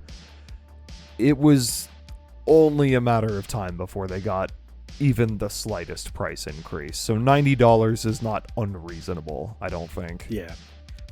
The charging grip for the Joy-Con 2 is $35. I mean, it's a charging grip, so most people aren't probably going to need one of these, but it is a little expensive. But I mean, they got to make up their money somewhere. So a charging grip that should probably be like half the price being this price. I mean, it's whatever. It's only going to go for like the people that really want it. So Joy-Con 2 straps can be bought in a set of 2 for $12.99. That's not too bad. I'm pretty sure that the Joy-Con 1 straps were $9.99, so like this is only a couple bucks more. Not that bad. Joy-Con 2, you get a set of 2 wheels, so you can put your Joy-Con in them for like racing games. That's $20 for the set of 2. Not bad. I mean, 1 per $10. That's pretty good. They usually have these accessories for like $10 to $15 most of the time anyway. So yeah, it's about right. The Switch 2 camera is $49.99, connects via USB-C, and this is information we got later. I'm just adding this in, but the camera is 1080p. So honestly, all things considered, that's solid. The Sony PS5 HD camera at an actual retail price is $60. So this is actually cheaper than that, and it pretty much does the same shit. So yeah, not bad. I'm actually interested in getting one of these when I have extra money. What was that, Jack? I said it could be a lot worse. Yeah. It's pretty standard price for this kind of camera, especially it being USB-C is, a big thing. That already would make something more expensive. They do sell Switch 2 docks separately. I'm pretty sure that the Switch 1 docks were $90. These are going to be $110. I mean, most people are not going to need a second dock, but if you need one, it's whatever, I guess. We got a carrying case and screen protector bundle for $35. That's, you do get a screen protector with it, so I guess that's not terrible, especially because the screen protector has to cover an 8-inch screen now, as opposed to the older models having like 7-inch or 6-inch display, depending on which model. So sure, the carrying case was fine. There's also an all-in-one carrying case, so it holds the dock, a Pro Controller, your Joy-Cons, some games, and the system. Altogether, that is $80. I will not be buying one of those, but it's there if you want it. That's all of the pricing for all of the accessories, but there's also two more important things that were on the website that I found. The first one, and we talked about this earlier because it is a big deal. Nintendo Switch 2 game carts. They could be regular physical carts, but they can also be game key carts. And what that is they are a physical cart with no data on the cart. They contain a download key to download the game, and they basically authenticate the downloaded game while inserted into the Nintendo Switch 2. So what they are now, the titles that are on game key carts, they are not tied to any Nintendo account. They are tied to the cart. So the game can be loaned out to a friend, resold, everything that a physical cartridge can do, except they're just a digital game. Now that said, these are supposed to be like a replacement for we know how when you go to a store and you're buying physical games and they have all the games in the case, and there's these games that don't have a physical release, an actual, or they don't have a physical cart in the box. It literally just says in a big banner, full game download. This is meant to be a replacement for those. But we know that publishers be publishing.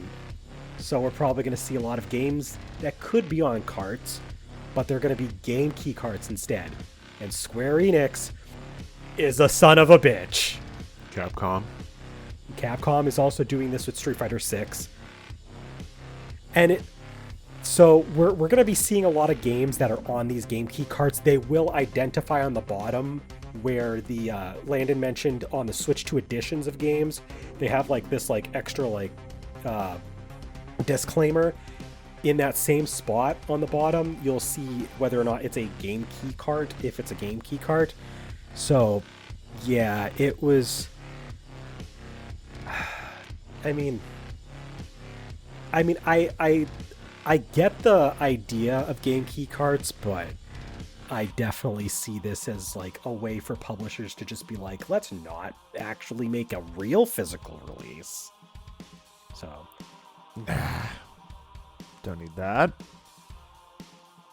But at least now, if you have games that would normally be full downloads, I think Mortal Kombat 11 was a full download on the Switch 1.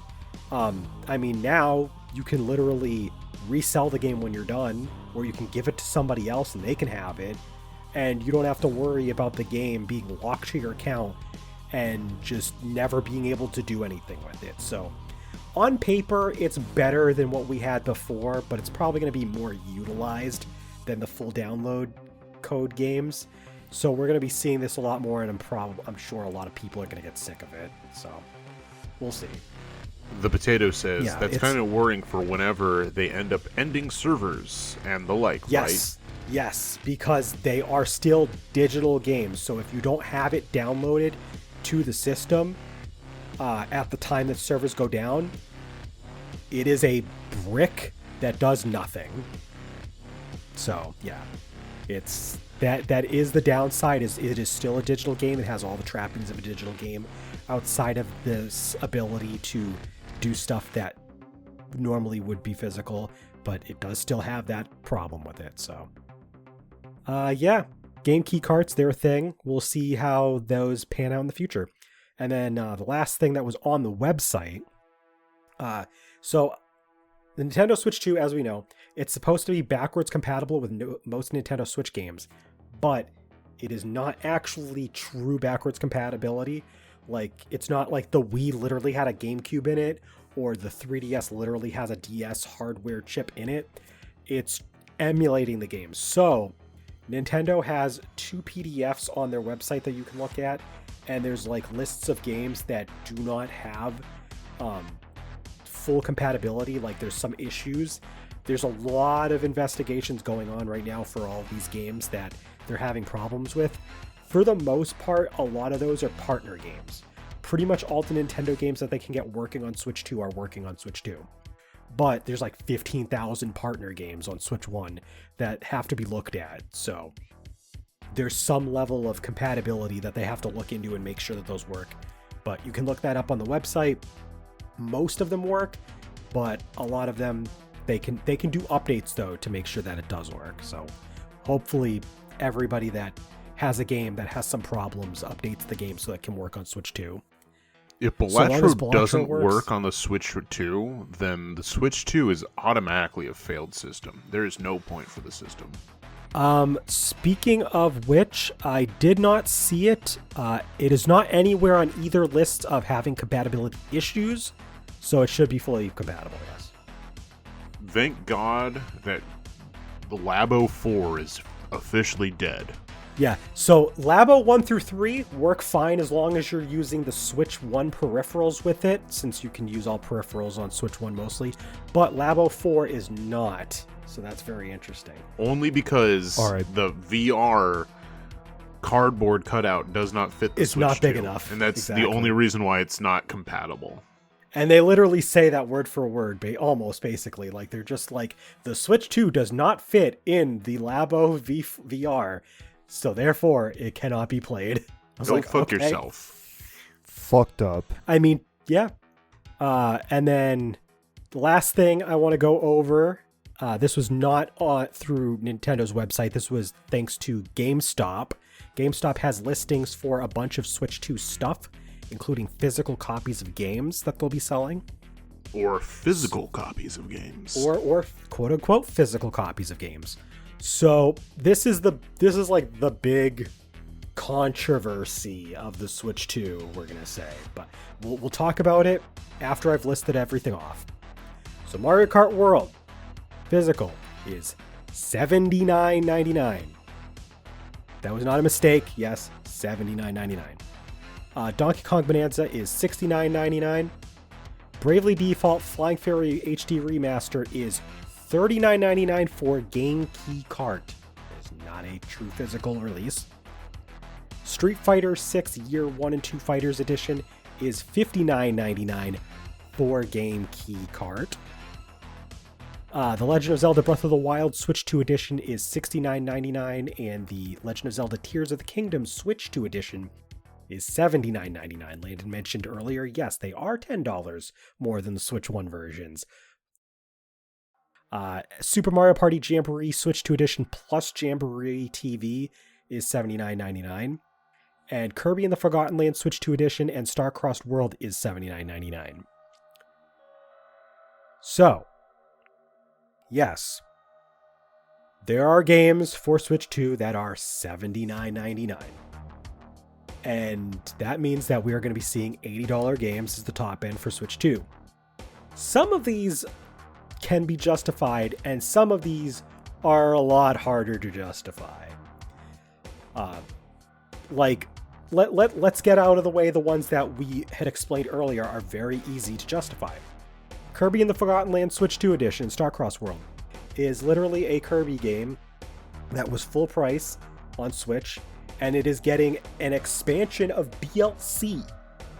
So, now, keep in mind, these Switch 2 Edition games, you don't have to buy the full new game if you have the Switch 1 game. You can just buy the upgrade, which usually will just cost the difference between the Switch 1 copy and the Switch 2 Edition. So for Kirby and the Forgotten Land, it will be $20 for the upgrade if you already have Forgotten Land. to get the Star-Crossed World and Switch 2 Edition upgrade. But if you have to buy it separately, it's $80, which, I mean, at that point, you're buying a full game plus DLC. Okay, sure. Super Mario Party Jamboree Switch 2 Edition plus Jamboree TV. Again, same thing. Full-on DLC expansion, adds a bunch of new content, plus having performance upgrades and everything. An extra $20 for that? Sure, okay. Why are Breath of the Wild and Tears of the Kingdom $10 more? Google Maps. Great question. You have Google Maps now? Yeah, but you need a phone to do that. Yeah, but I can buy a phone for like $200, so whatever. It's so weird that, like, the extra $10 is for just the performance boost, which, by the way, a lot of games are going to be getting free updates to get performance boost. I didn't mention this I didn't add these in because it's kind of like a minor note, but there are a lot of games that will just be getting patches where you put in the Switch 2, if you have the performance patch, you just get a little performance boost. That's it. That's what I would have expected Breath of the Wild and Tears of the Kingdom to get. But on top of you having to pay $10 extra for that, like Landon said, all you are getting is Google Maps. And you have to go into an app that is not even Google to use it. So what happens when that app stops working? What's the point of this? It's... Now, thankfully, if you are a Switch Online Expansion Pass member, the Zelda upgrades are free, but they should have been free anyway, in my opinion. And then DK Bonanza being $70, I mean, that's fine. I mean, we probably should have expected that this generation they were going to bump the games up to $70. $80 is a little tough. I will say, in the defense of Mario Kart World, we have not seen the full extent of what is available. True. We do not have the direct that is coming up for it, for all the information that we could possibly get. We don't know if they have more content that they just haven't revealed yet. We don't know if there's going to be free DLC or not. We don't know. So we can't fully judge it. But to be fair, if you're buying this game separately, it is $80. So, if you're one of those... I would like to ask the question to the court, if it may please. Mario Kart 8 Deluxe, on release, was $60, correct? Booster Pass course, $25. Which means, in order to get the full experience for Mario Kart 8 Deluxe, was $85. Is that justifiable for what the content that was given?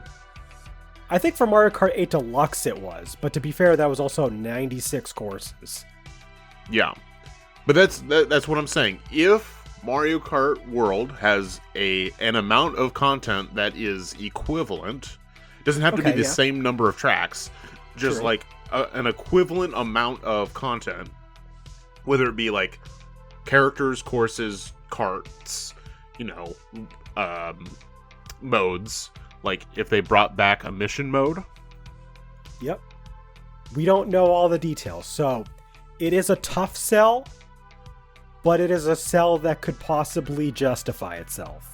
Unfortunately, we don't have all the context. Now, to be fair, as mentioned before, if you get the bundle, that has the Switch and Mario Kart World, you are saving $30. So if you are not a physical or die kind of person and you're willing to get it digital, you could feasibly save $30, and that's a pretty damn good deal, honestly. Mario Kart World for $50 more is honestly a steal.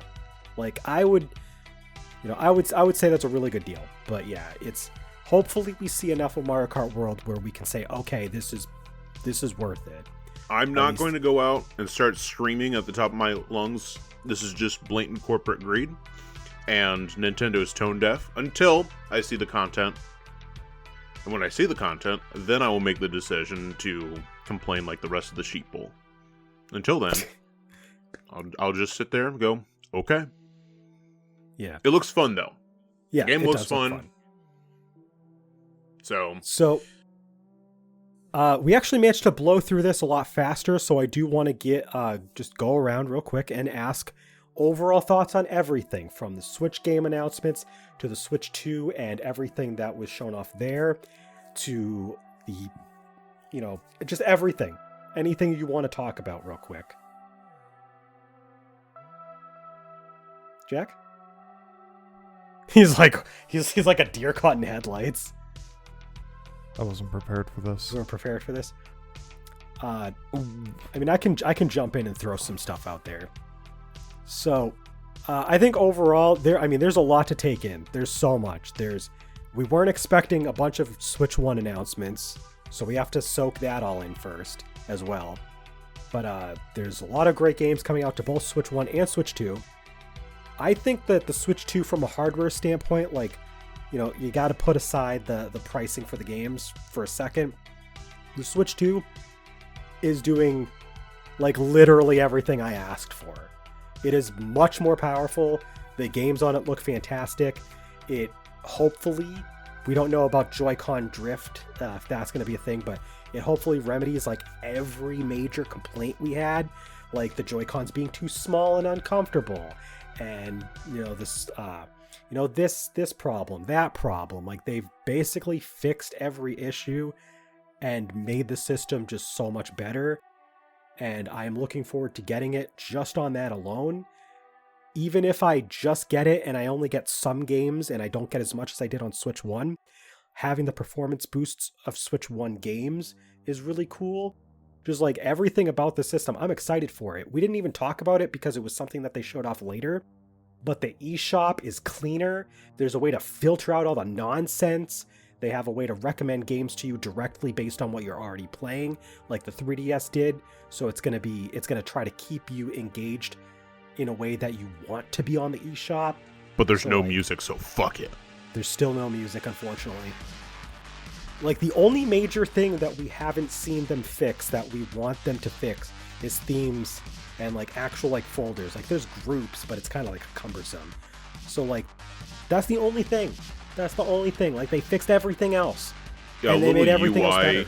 A little UI would go a long way for the fucking Switch 2 compared to the Switch 1.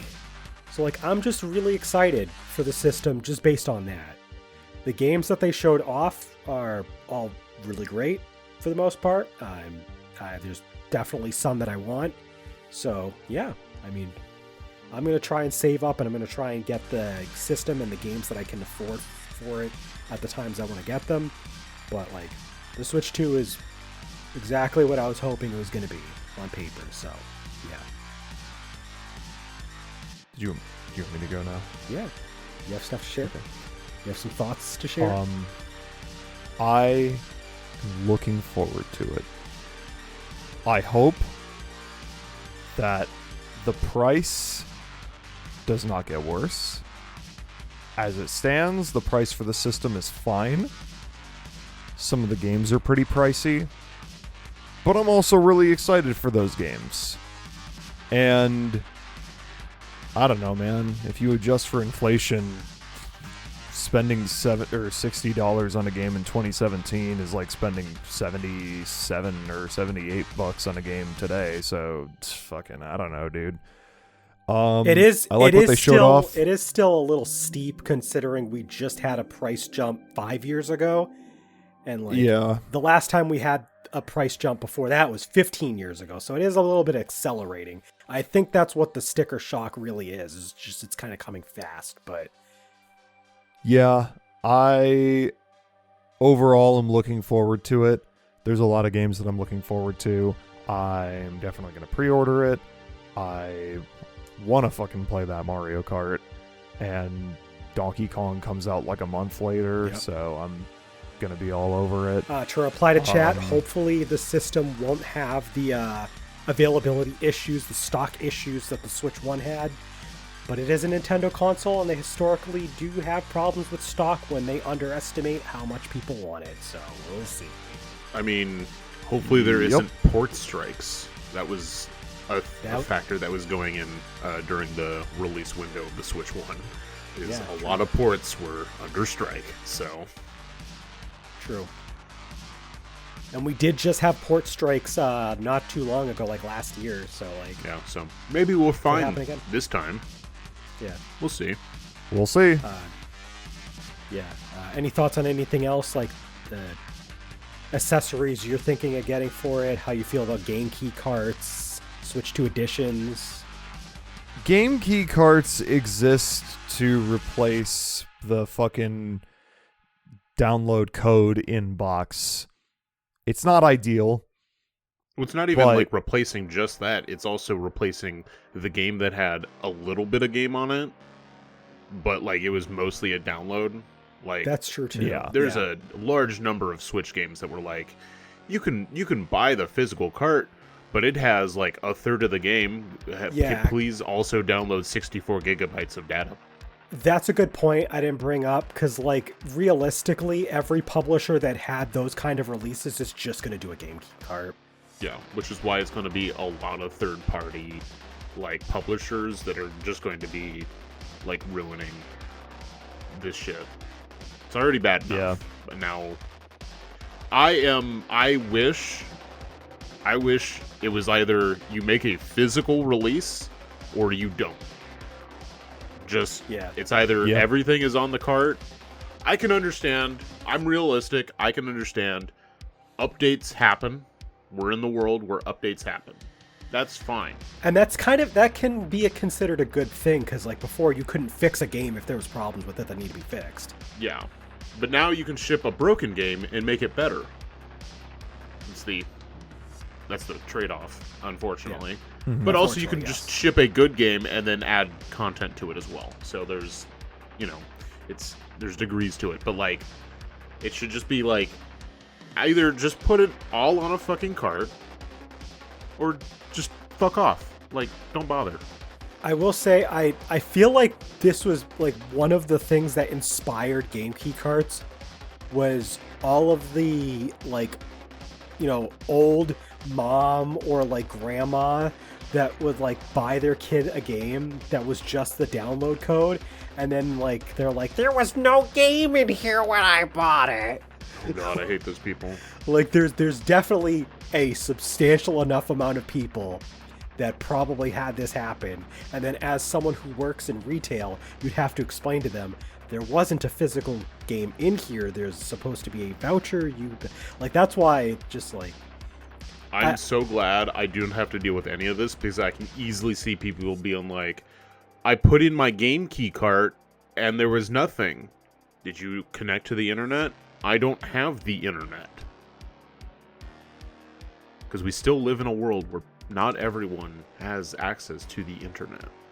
Yeah. Thankfully, I had a customer who like he would say this before looking at any games. He'd be like, "Do you have to connect to the internet for that one?" Like he wouldn't buy it first. He would ask first. Yeah. And I'd be like, "Yeah."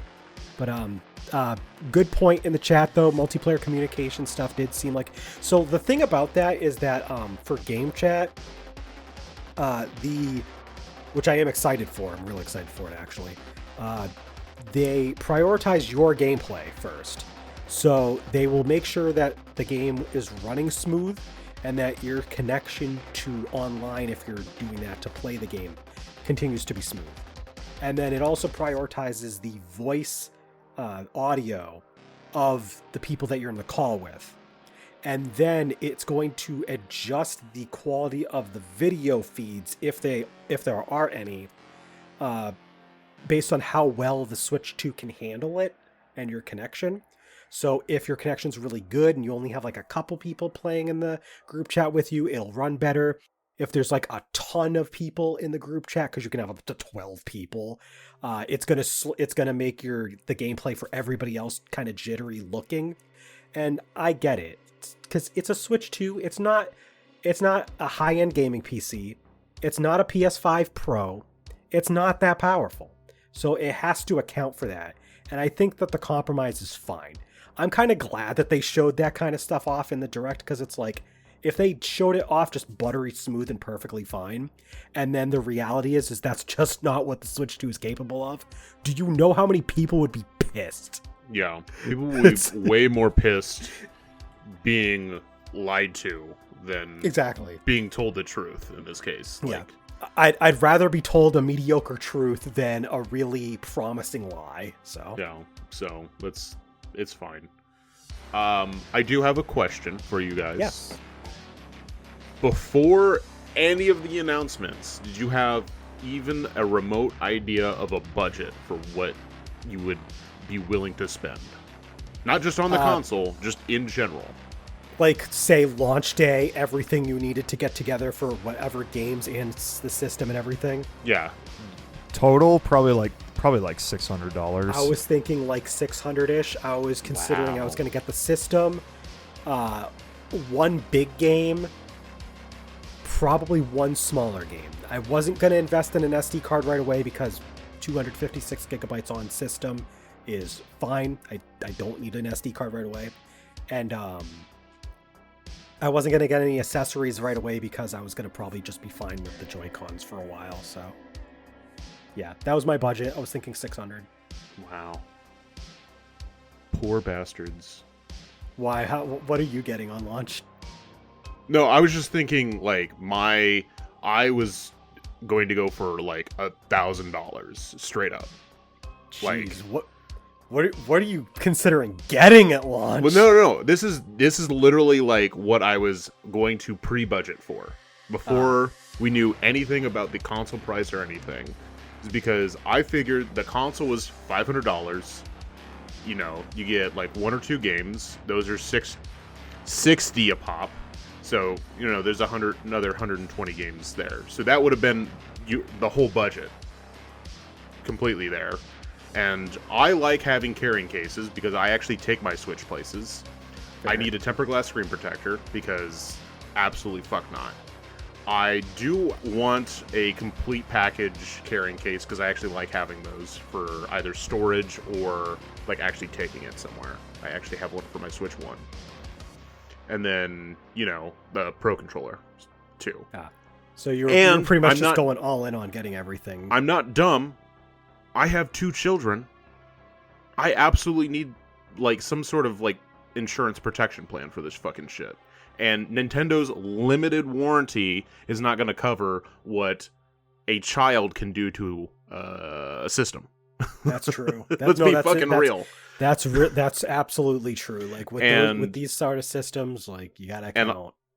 A lot of retailers will sometimes will cover a lot more than what the manufacturer's limited warranty will do, and sometimes they'll do it for even longer, which is absolutely what I need. So, like, I was like going in and I'm like, I'm going to be spending $900 to $1,000 on this fucking system. And after looking at all the pricing and everything, if all I do is get the system, Mario Kart, the cases and shit, I'm going to be spending about $1,000, and the only game I'm getting is Mario Kart. Now, to be fair, I want all 4 of the fucking Zelda amiibo because I have a problem. He's like, you're staring your soul into the screen, like, please help me. God, I need help. I have a problem. But yeah, But so, like, I was just wondering what you guys were thinking. yeah, I was budgeting I for have a- about that much. I have a mortgage. I mean, I know everyone has their own, like, financial situation, and I'm a little privileged in some areas. I recently, within the last year, got a way better job than what I had before. I don't have a mortgage. I don't currently have car payments, so, like, I'm sitting pretty good as far as, like, you know, what's going on.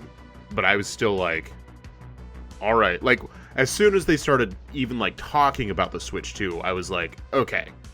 Regardless of what it actually, like, the system itself costs, it's probably going to be about $1,000 out of pocket Yeah, for the setup I'm going to want day one and not have to go back to the store, like, a week, a month and a half later. Like, yeah. So I was one of those people where, like, I did not think I could save that much all at once. So, like, I was like, all right, I'm going to get the things that I want right away, and all the stuff that I do not need whatsoever, I will get later. That was my thought process going in. anything that specifically disappointed outside of price. I think the only other thing that really disappointed is the number of games that are going to get game key cards for me. Yeah. It's absolutely like the biggest So- bummer. Yeah, I think the thing that disappointed me the most wasn't even like a concrete thing. It was the way they the way that they went about announcing like all of those extra things, because as was evidenced by how I structured this podcast, all the prices and the game key cart stuff, they didn't talk about it at all in the direct. Yeah. So like we didn't have accurate information, and there was a fucking frenzy. So like there was like a point early on where like it wasn't clear, like, are game key cards a thing for a ton of games or just some games or just a few games, or like is it, you know, is this thing happening or is that thing? Like it was a frenzy, and it was honestly just really tough to try to like piece everything together. But like outside of the game prices, as far as like concrete things, no, nothing really. Yeah, I mean, it's like we said, the system itself is exactly what we could have asked for. The library that they've been showing off for this launch period is pretty solid. I mean, Mario Kart, Donkey Kong, Metroid Prime, Kirby, GameCube, even objectively, like, just take your own, like, what are your personal preferences out of the picture. Like, this is an extremely strong lineup for a launch year for a system. As like third parties are here and they have a bunch of their big games being brought over. Like it's insane. Yeah. Like the Switch 2 is ready. There's obviously always more one can ask for, but like it's what series do you think will be the real system seller? So Mario Kart is going to be obviously the early adopter. Like that's easily. I feel like what most Mario people Kart 8 want. Mario Kart 8 Deluxe sold almost 70 million units. Like, let's be real. Mario Kart World is going to sell that system. It's going to. It doesn't matter that it's an $80 game. It'll probably be a hit on how much it will sell comparatively, but it's going to sell the system. Yeah, it's going to be the biggest system driver. Obviously, I feel like we're going to get we will get a new Zelda at some point that will see a pretty good boost. And then whatever next main like line exclusive Pokemon game. It's going to be the usual stuff. Like we'll get like a Super Mario, we'll get a Smash maybe. Yeah. I don't know when we're going to get a 3D Mario, because like we don't know if Donkey Kong Bonanza is being made by we don't know who it's being made by. Just flat out. They didn't say. They didn't want to reveal like who is making this game. So like we don't know. It's been very typical too. Yeah. We don't know if it's the 3D Mario team. We don't know if it's a totally different team. So we could be getting a 3D Mario game later down the line. It could be sooner if they aren't the ones making DK Bonanza. So that will be a system seller when that comes around. Animal Crossing, when we get a new Animal Crossing game. Yep. That's going to be huge now that Animal Crossing New Horizons has brought a ton of people into the series. So, like, think of Nintendo's biggest franchises. That's a system seller for somebody. Pikmin 5. Let's go, baby. Come on, baby. Let's go, Mets. Let's go, Mets. Love the Mets. Jack, you hanging in there? You okay? Yeah, I'm fine. So, yeah. That's everything on the Switch 2 Direct. I already talked about what I've been up to, so let's just skip to Jack and Landon, what they've been up to, and we'll close out. Let's see. In the past couple weeks, Bethany and I finished rewatching through the Harry Potter films, and overall, those were pretty fun. A good deal of them were worse than I remember, but that's because I was a kid when most of them came out, and that's just the way that it is. But I did have fun overall. Let's see. Last week, well, more like a week and a half ago, me and Bethany and two of our friends went to on the 29th, we went to Columbus to go see Deftones, and that was sick. The day after, we drove up to Detroit to go see Cannibal Corpse and Carcass, and I was also sick. And pretty much outside of that, work has been just preparing for Record Store Day coming up. Oh, yeah, that's right. I forgot. That's a thing that you have to do every year.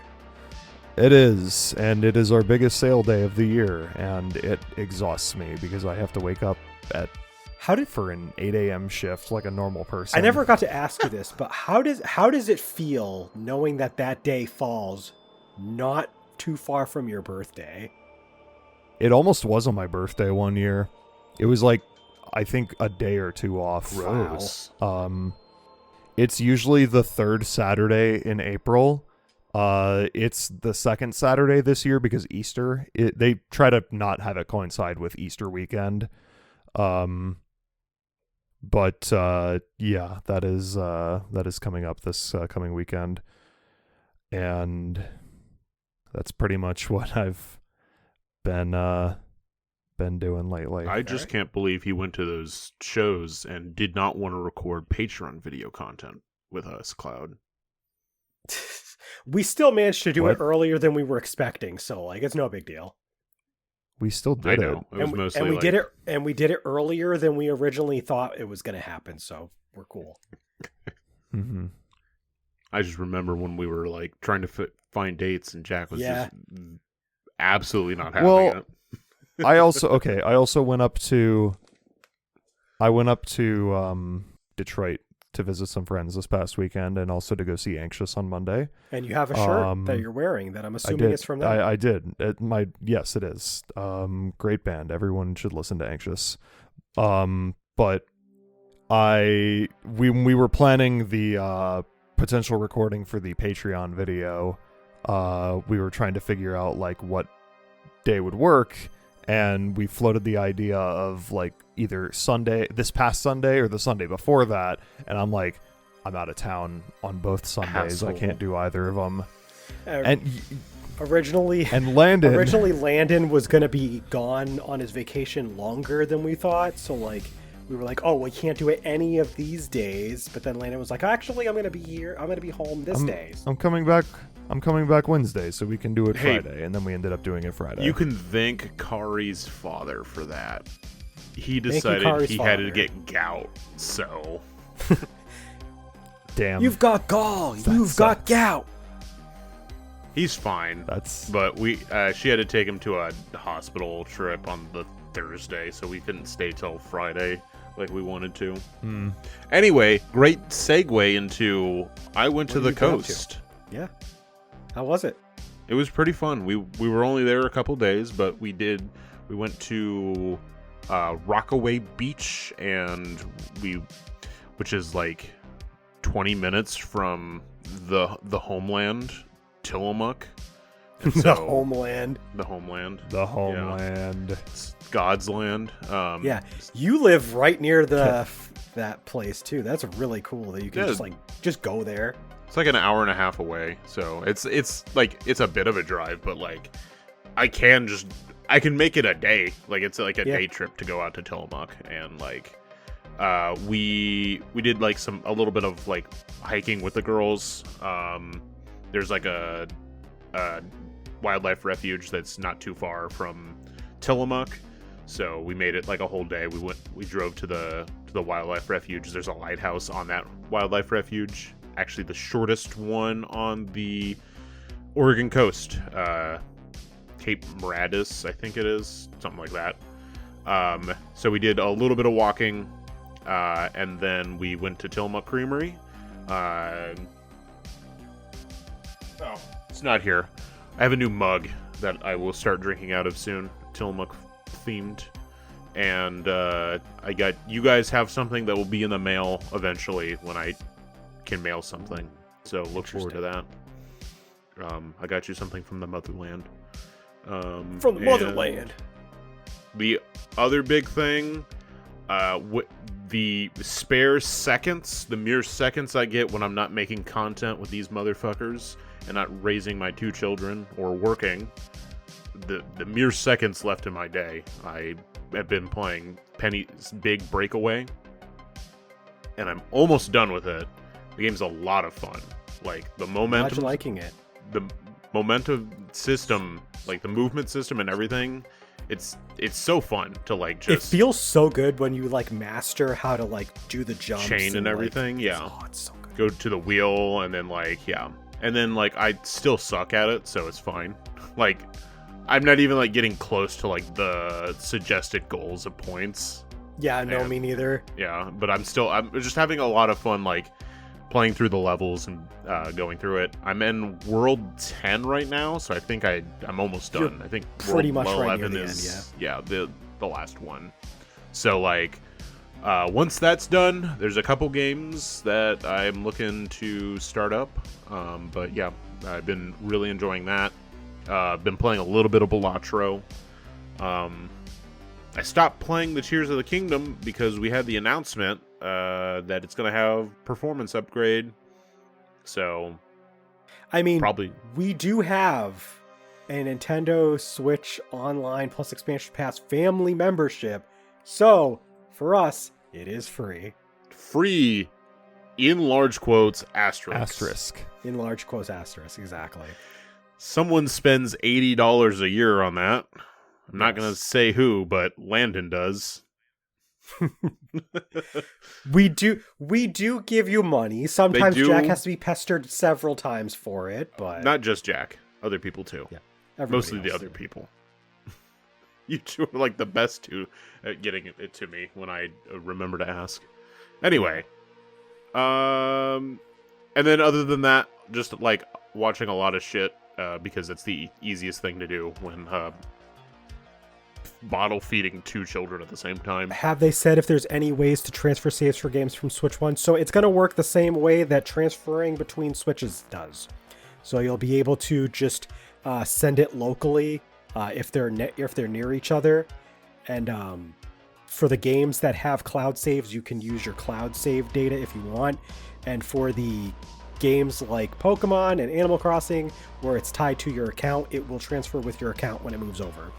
Animal Crossing is actually not tied to your account. It is tied to the system. The Switch. That's what I meant. Yeah, it's tied to the system itself. Yeah, the island. But that's what I meant.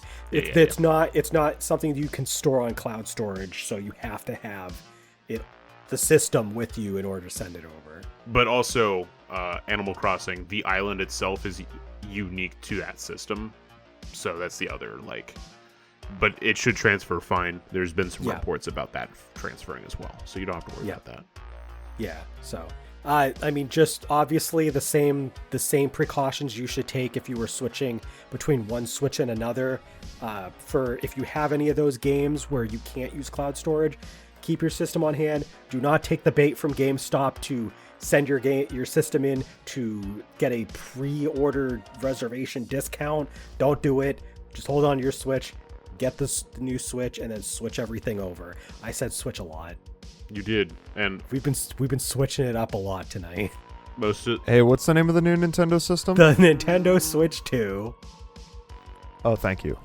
I don't know. Click. Anyway. But that's gonna do it for this episode. Landon's gonna have a lot of editing to do with this podcast. But thank you everybody for tuning in. Roll the outro. We will catch you next time. Hey Jack, have you watched High and Low yet? No, not yet. Oh, you should go watch that after this. I definitely will. It's on the list. Anyway, bye! Bye!